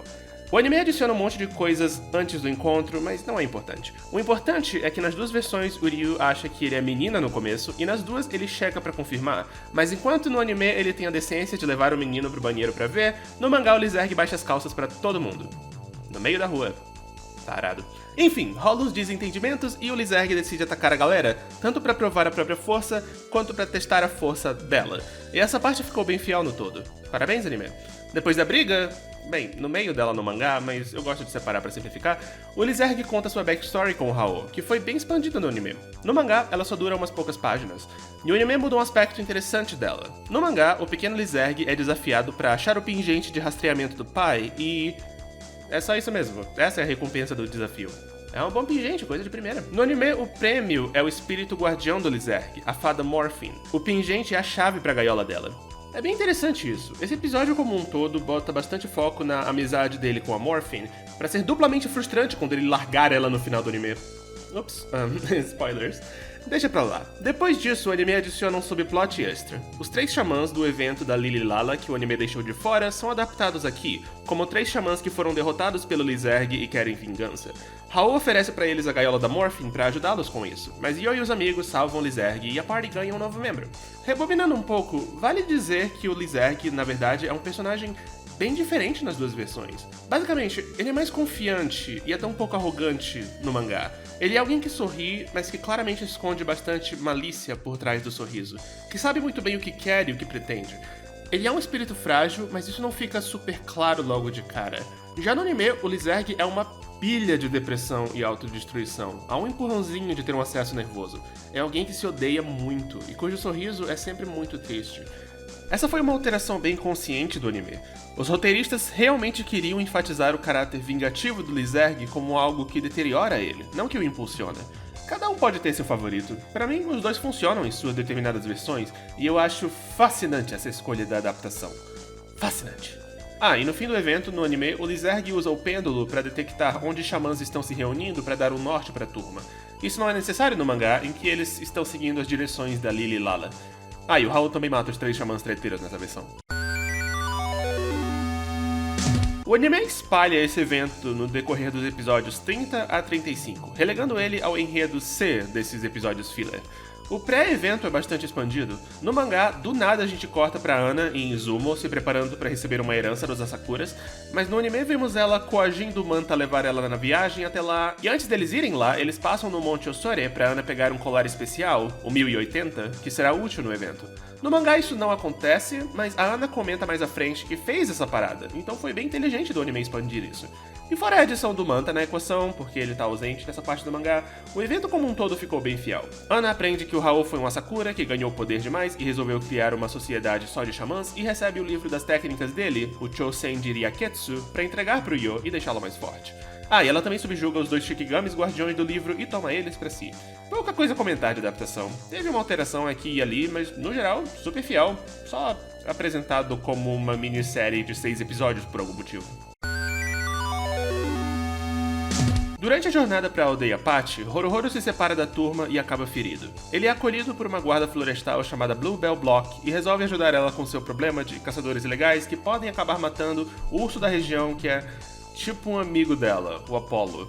Eu tava bem ansioso para falar desse evento porque, por anos, comentários no meu vídeo do Falando Filler do episódio do Allen apontavam essa parte do mangá como sendo a inspiração para ele. Pra quem não viu o vídeo, o episódio 32 do anime veio o Horohoro conhecendo um xamã nativo americano chamado Allen e seu espírito guardião Doto, o urso. E Horohoro tenta impedir ele de matar um monte de trabalhadores inocentes que querem derrubar a floresta pra construir um hotel de luxo. Bom, se serviu de inspiração, foi uma inspiração bem distante, porque fora a existência de um urso na história e da estreia do novo Oversoul do Horohoro, a Kororo incorporada no Ikupasui, os 2 episódios não têm absolutamente nada em comum, nem em história, nem em temas. O capítulo do mangá é mais sobre a cultura Ainu e sua relação com ursos, enquanto que o anime é só uma mensagem ambiental extremamente maldada. Mas pronto, comentários. Eu reconheci o que vocês estavam falando. Espero que estejam satisfeitos. Sério que vocês ainda não cansaram dessa piada? Bom, ouço e obedeço. Apaga! Apaga! Apaga! Apaga!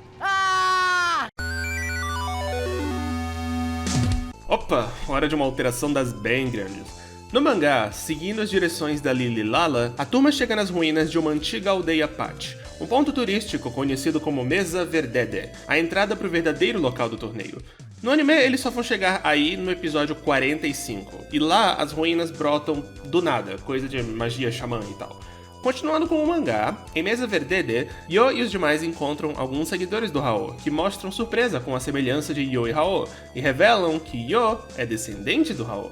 No anime, essa informação é dada por um lacaio filler do Hao, que enfrenta o grupo no episódio 33, chamado Ashilo. Daí a turma começa uma luta contra um desses seguidores, um xamã chamado Boris, cujo lance é... Bom, Drácula? Ele é um descendente de Vlad Tepes Drácula, e a família dele ganhou poderes do Raoh em uma das encarnações anteriores dele. Ele tem esse lance de morder adversários e fazer uma pseudo-conversão de vampiro. Na verdade, ele joga o espírito guardião dele pra possuir a pessoa. E luta especialmente contra o Ryu. Então, o anime retrabalhou muito o Boris. Muito mesmo. Aqui ele é o foco de um mini arco dos episódios 35 e 36, onde a turma chega numa cidade nova e ouvem a lenda de um vampiro que vive nela, que morde Ryu e vira todo um filminho de suspense centrado em uma igreja, que culmina numa luta contra o Boris. Se me permitem parcialidade, eu realmente prefiro o que o anime fez. Porque fala sério, como você bota um vampiro na sua história e não faz um pouquinho de Castlevania com ela? Tá, mas enfim. Poucas coisas do mangá foram adaptadas aqui. Para ser mais específico, 1. O Boris matando um outro lacaio do Raoh, por motivos bem diferentes em cada versão. 2. Esta cena do Ryu usando os tentáculos do lagartixa para segurar as estalactites do Boris. E 3. Pedaços da backstory do Boris e do Vlad, mas tipo, não muitos. O resto foi todo alterado. Foco particular para o espírito guardião do Boris, Blamro, o caçador de vampiros. No mangá, o Boris, por vingança, porque foi o Blamro quem caçou e matou seus antepassados, torturou o espírito do homem, de alguma forma, por anos, até ele perder completamente a vontade própria e virar um fantoche para ele usar. No meio da luta, o Amidamaru consegue, de alguma forma, redespertar a vontade própria do Blamro, e ele imediatamente vai pro além. Tchau, Boris, quero isso não, beijos, não me liga. No anime, ele virou uma figura muito mais simpática. Ele se arrepende amargamente de matar os pais do Boris porque... bom, confirmou que eles eram humanos quando eles morreram.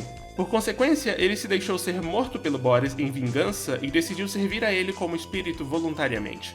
O próprio Boris também mudou bastante. Ao final da história do anime, ele é conquistado pela compaixão do Yo e parece estar a caminho de uma redenção, diferente do mangá, em que ele é mal do começo ao fim. Ao final das duas versões, o Boris, sob circunstâncias um pouco diferentes, após derrotado pela turma, é morto pela espada gigante do espírito de um dos X-Laws, os xamãs de branco que eu comentei da outra vez. Antes de seguirmos em frente, eu preciso cobrir um negócio que eu esqueci.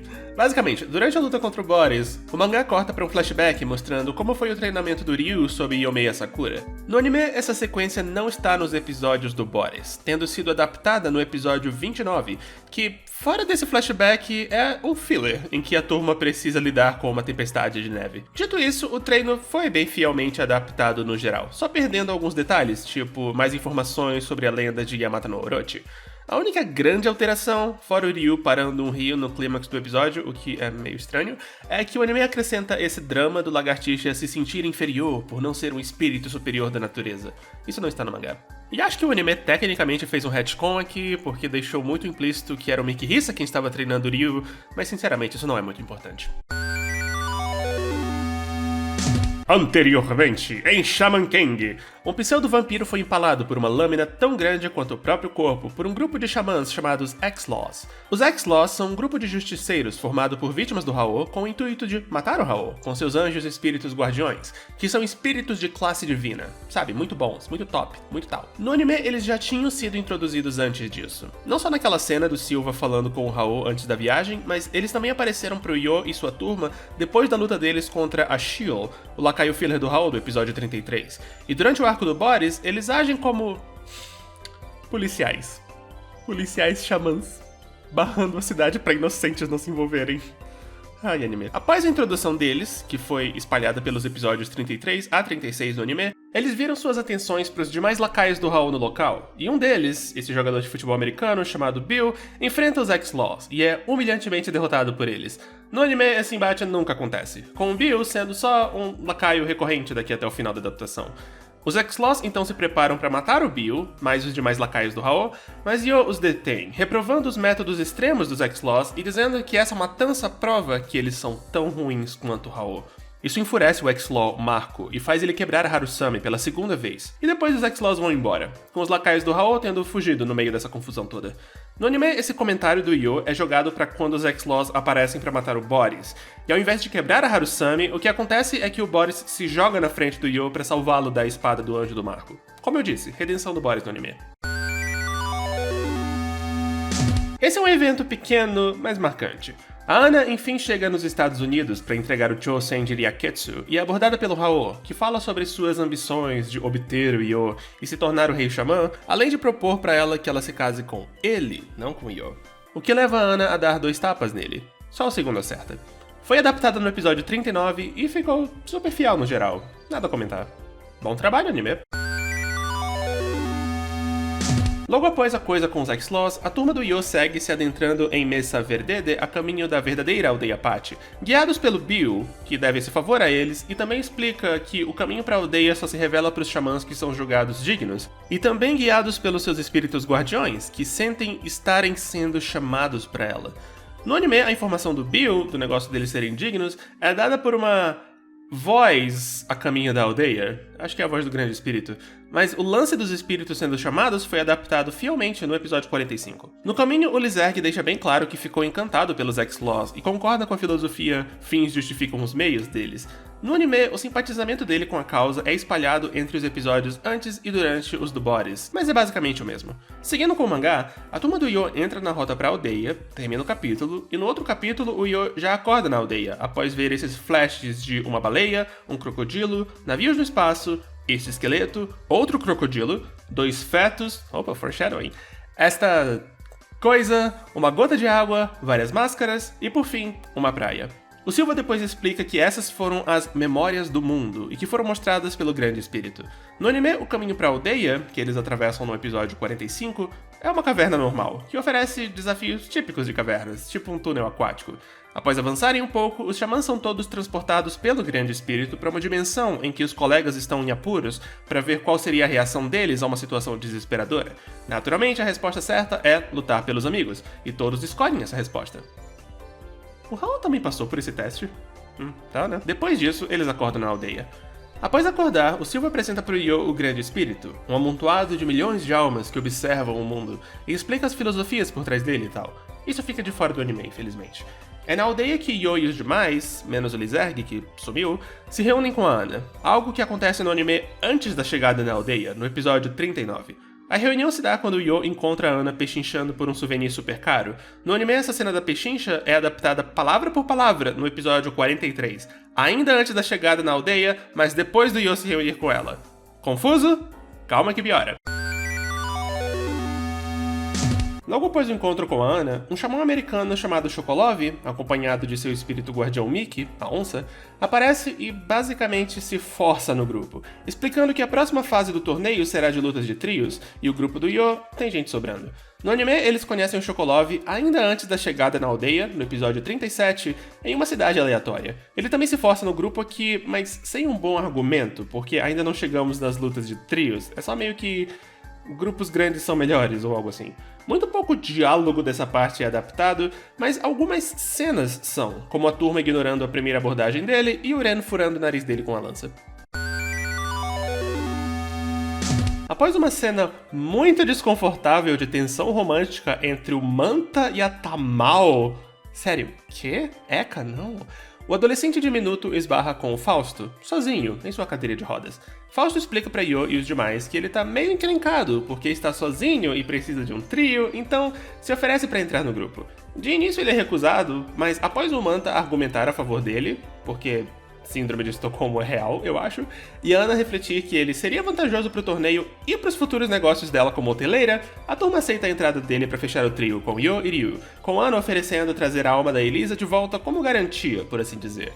No anime, no episódio 37, o mesmo do Chocolov, o Fausto esbarra com o Manta e com a Anna em um aeroporto e lá a Anna se oferece para trazer a Elisa de volta em troca da fidelidade do médico para com o Yo e fala de seus planos para ter ele como médico na pousada. E no anime, o Fausto se reúne com o resto da turma, junto da Anna, no episódio 40. Aliás, os trios no anime, naturalmente, só são formados depois que eles chegam na aldeia Pachi, no episódio 46. Antes da primeira luta dessa fase do torneio, temos alguns eventos aqui e ali para analisar. O primeiro é que finalmente vemos o que o Lizerg vem fazendo desde que chegou na aldeia, literalmente se jogando nos braços dos X-Laws. No anime, o Lizerg se juntou aos X-Laws no final do arco do Boris, literalmente virando as costas pro resto da turma e menosprezando a abordagem deles para com o Hao. é muito mais dramático do que no mangá. É enquadrado como essa traição, ainda mais porque ele se junta a eles assim que eles matam um inimigo que tentou se redimir, e o Yo não curte muito isso não. Essa cena dele chorando no colo do Marco foi adaptada no episódio seguinte ao lance do Boris, o 37, um diálogo bem fiel e tudo. Sim, ainda antes da chegada na aldeia. Em seguida cortamos pra Ana se encontrando com o Silva, entregando pra ele o Chosen de Ryaketsu, abre aspas, como prometido, fecha aspas, dizendo que não precisa mais dele porque já memorizou o conteúdo do livro pra ensinar pro trio do Yo. No anime, a Ana entrega o Chosenji pro Yo antes da aldeia, vai se acostumando a ouvir isso, no episódio 40, e nele nós vemos o Yo e os outros absorvendo os conteúdos dele.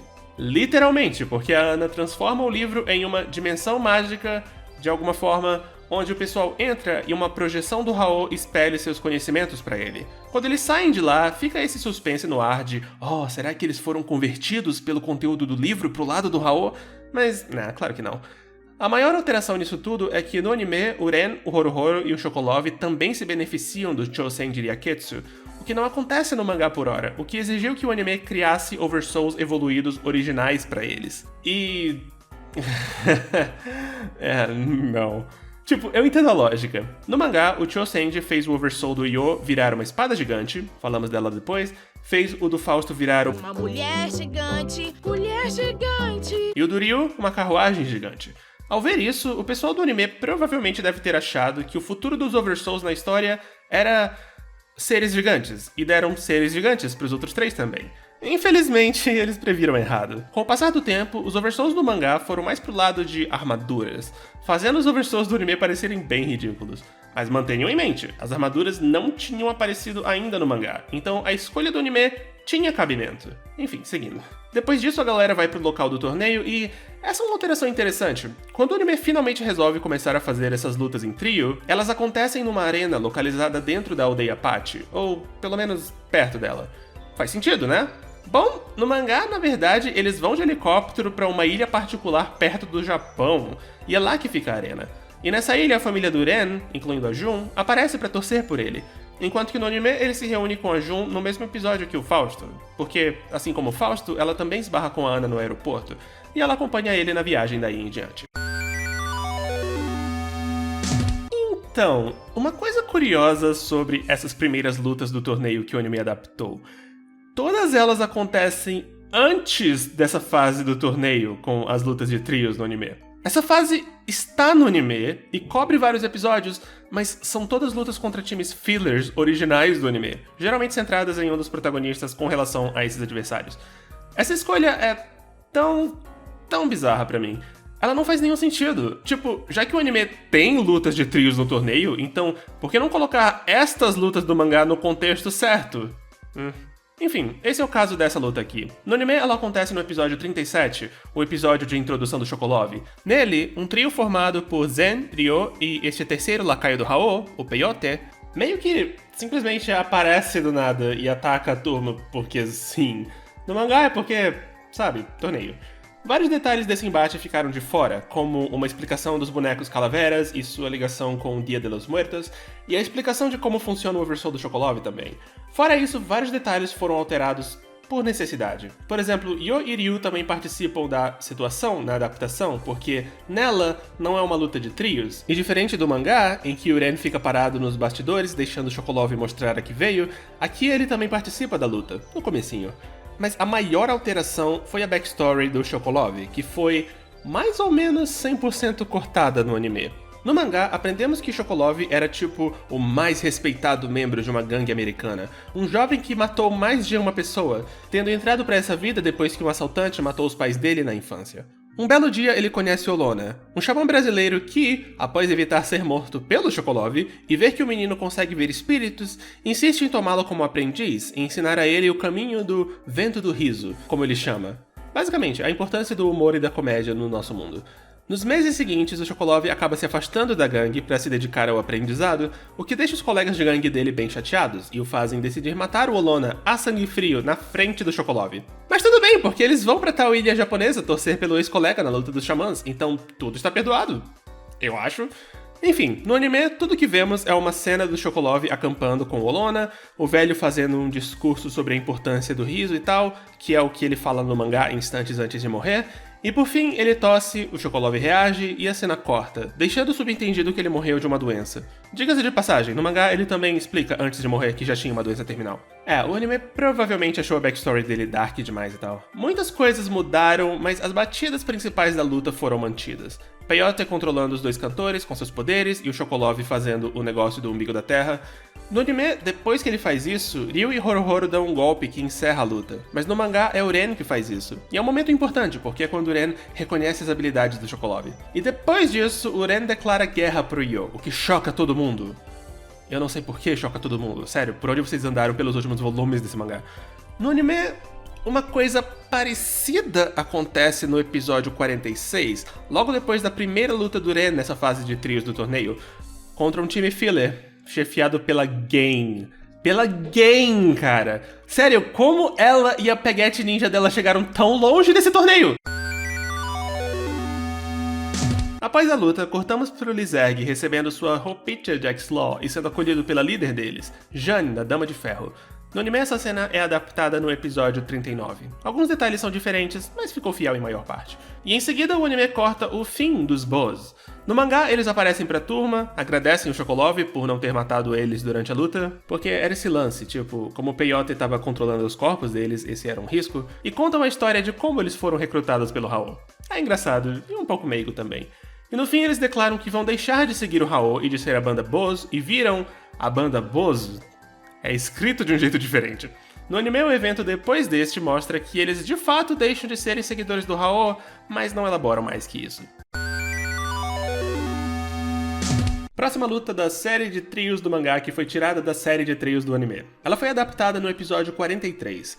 Nele, Yo e a turma chegam numa nova cidade e logo vem um trio de xamãs egípcios usando Zen e Ryo como iscas para atrair o Hao e matá-lo.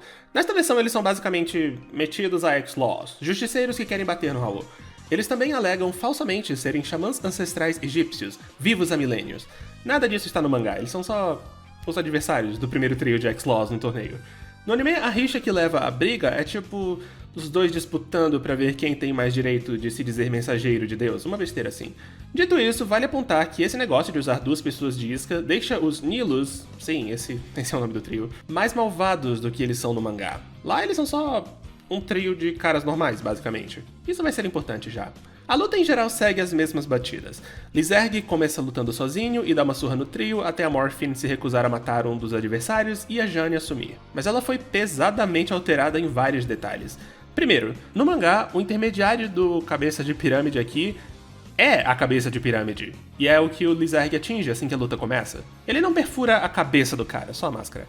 No anime, o intermediário é essa esfinge voadora aleatória, e é ela que o Lizerg ataca.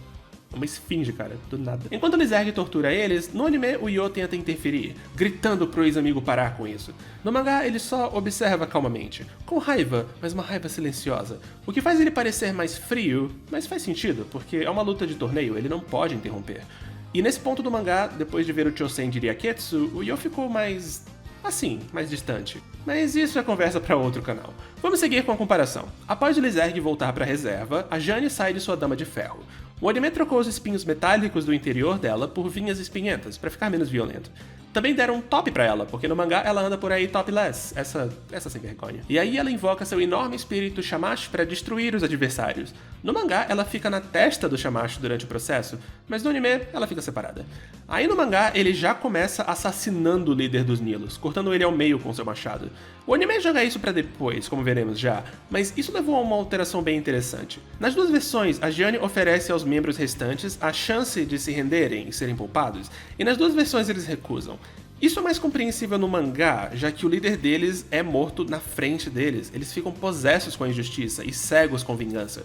Enquanto que no anime, eles não têm nenhum motivo pra recusar, eles são só meio burros mesmo. Daí o Shamash invoca duas cadeiras de tortura pra eles, que também perderam os espinhos do anime, e por fim mata os dois, com uma guilhotina e uma máquina de apega. No anime, tudo o que vemos é o Shamash baixando o machado nos três ao mesmo tempo, e depois cortamos para a cena seguinte. Nenhuma gotinha de sangue nesta chacina. E antes de seguirmos em frente, vale apontar que vários detalhes super interessantes sobre os espíritos envolvidos na luta, tanto os egípcios quanto o Shamash, ficaram de fora do anime. Próxima luta do torneio, equipe Pousada Fumbari, a equipe do Yo, sim, esse é seriamente o nome dela, versus equipe Iceman, que foi jogada pro episódio 44 no anime, com alguns pedaços jogados pro 43. O pré-luta, na verdade, não ficou tão diferente assim nas duas versões. Nas duas, Yo e os demais se gabam do power-up que receberam do Chosen Jiriaketsu em um restaurante cheio de gente, e os Icemen e seus espíritos nórdicos tomam ofensa pelos nossos heróis terem ficado tão mais fortes tão rápido. A única coisa que ficou diferente é que no mangá, o Yo, que está super sereno e feliz e confiante, também afirma que poderia vencer qualquer xamã no restaurante com um golpe só. The caucasity of this bitch. O que ele de fato faz durante a luta. Mas calma. Por sinal, o nome do restaurante é igual nas duas versões, o Milho do Rei. No anime, o clima do pessoal é bem diferente.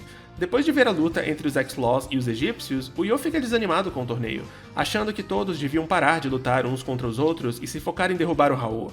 É uma alteração interessante, eu consigo entender porque o anime achou que essa seria uma reação adequada pro Yo, ou pelo menos uma mais gostável do que só depois de ver isso eu tenho ainda mais certeza de que eu quero ser o Rei Xamã, que é a reação dele no mangá. Seguindo, alguns detalhes desse pré-luta mudaram, mas nada de muito interessante. Em geral ficou mais ou menos fiel. A luta. É nela que vemos o Yo sacando pela primeira vez, no mangá, a espada Futsunomitama, uma herança dos Asakuras que a Ana trouxe junto com o Chosen Jiriaketsu, incorporando o Amidamaru nela, mais a Harusame, para formar o espírito da espada, esta espadona gigante. No anime, a Futsunomitama é presenteada bem antes, logo após a Ana jogar o Yo e companhia na dimensão do Chosen Jiriaketsu, e ele estreia o espadão numa luta filler contra os X-Laws logo em seguida. Seguindo, é nesse ponto do mangá em que o Fausto se livra da cadeira de rodas, revelando que transformou Frankenstein em novas pernas. Eu acho que ele poderia simplesmente ter usado um osso normal para consertar as próprias pernas, mas é mais legal assim. E dá pra ele um boost de agilidade, é útil. Obviamente o anime não tem nada disso. Mas a Mephistoe continua aqui, então pelo menos tem isso. E significa Elisa! Ah, eu já sei disso! É estranho o acontecimento seguinte acontecer depois de tantos detalhes e backstories que o anime vem cortando, mas ele na verdade adiciona uma backstory pro Pino, o líder dos Icemen. No mangá ele só fala sobre como a vida dele e dos outros dois foi difícil no frio extremo e só vemos essas 3 imagens para contextualizar essa declaração. Mas o anime acrescenta mais detalhes, explicando que o Pino ia ser sacrificado para a deusa Babidi? O corvo. Na verdade, isso tem cara de algo que o Takei escreveria. Será que foi material adicional que o anime incorporou? Enfim. Fora isso...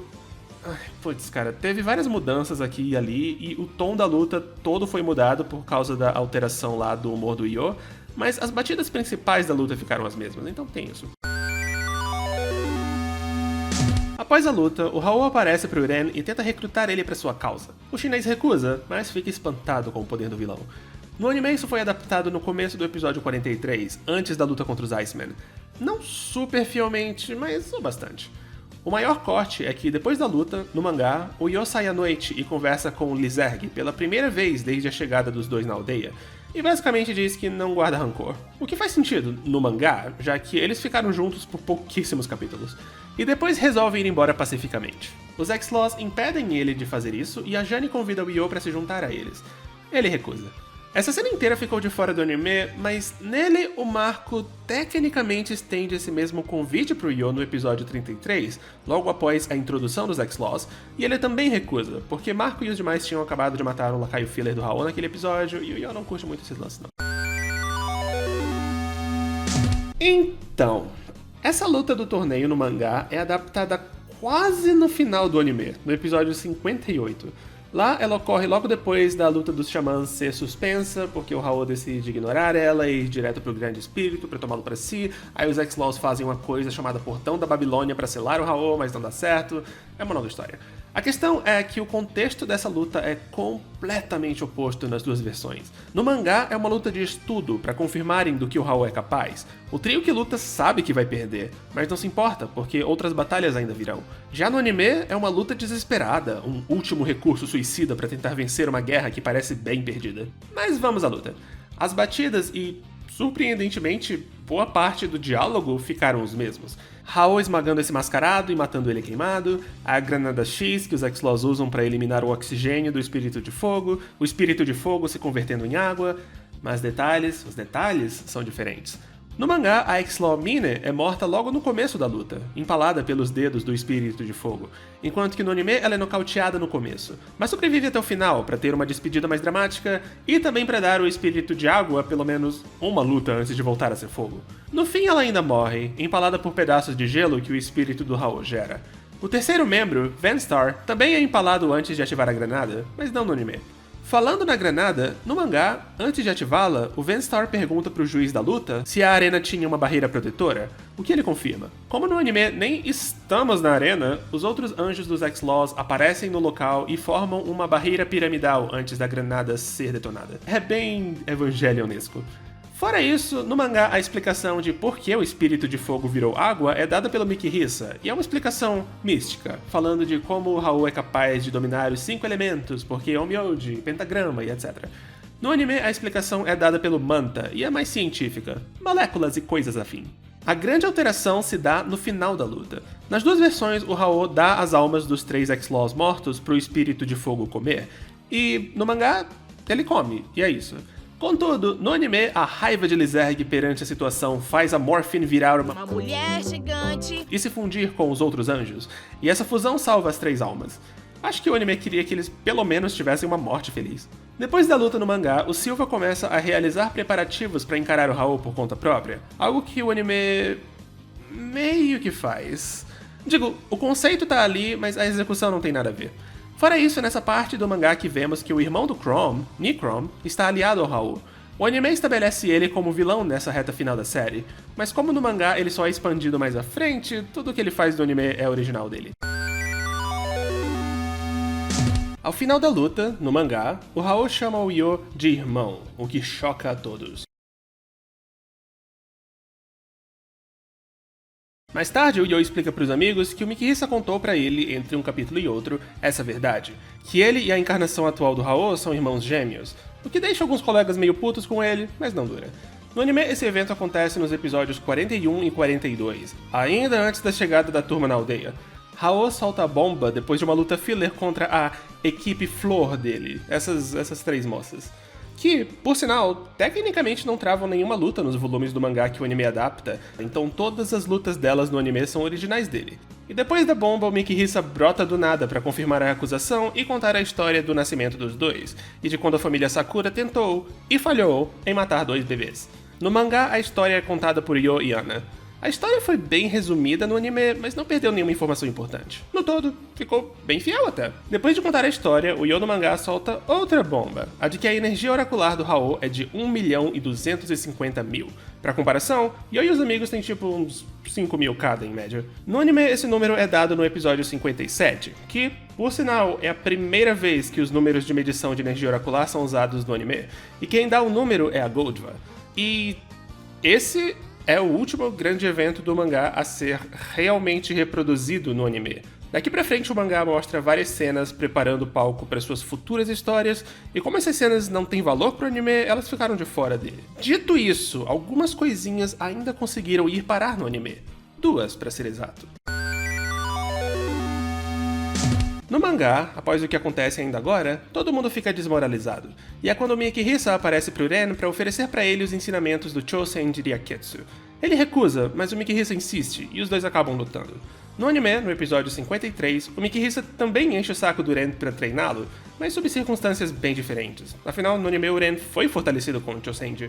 Dito isso, certos trechos da luta do mangá foram adaptados, como o Ren estreando a sua técnica Tougenkyo, que faz lâminas brotarem do chão, e transformando seu Oversoul em várias armas diferentes para tentar atingir o Mikihisa. Dito isso, o resultado é bem diferente. No mangá, após atingir o Mikihisa pela primeira vez, o Ren insiste em continuar lutando e acaba todo quebrado.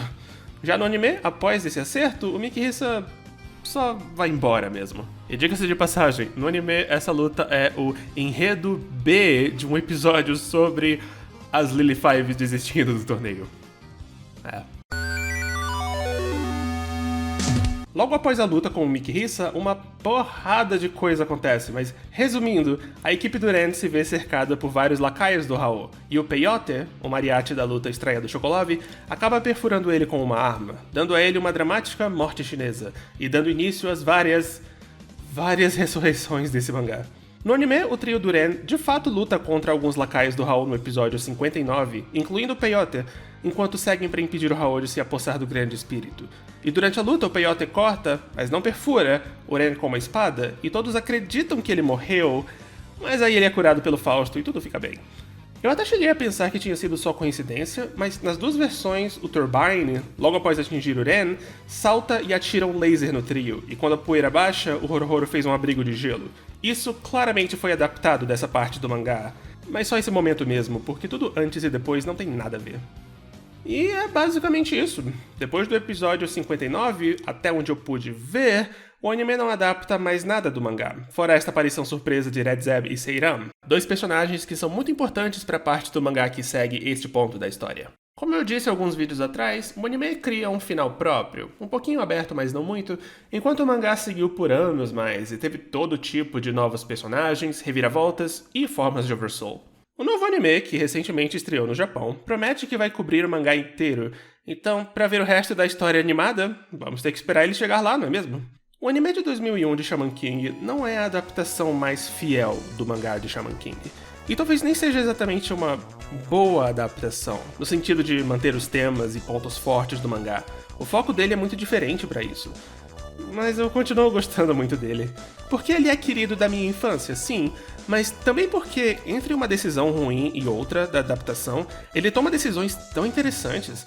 O arco do Boris, o Manta interagindo com o Raul, até a batalha final super idiota do anime. São coisas que eu vou ficar triste por não ver no novo anime, mas fico feliz por ter visto neste. Sei lá, é bem provável que, com o novo anime, esta velha versão vá ser esquecida, ou, no mínimo, virar motivo de chacota por todo o resto dos tempos, mas eu gosto. E é isso, pessoal. Obrigado por assistirem a esta série de vídeos, e espero que fiquem ligados no canal para mais coisas legais. E lembrem de não se estressarem demais com os problemas da vida, porque como um xamã muito sábio uma vez disse, pra tudo se dá um jeito.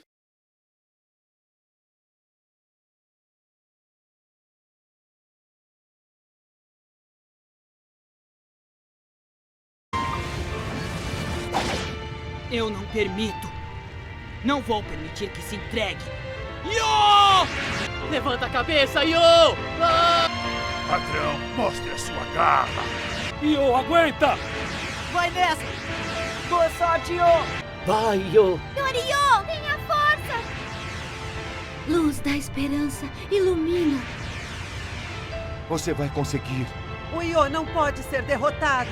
Conto com você! Boa sorte, Yo.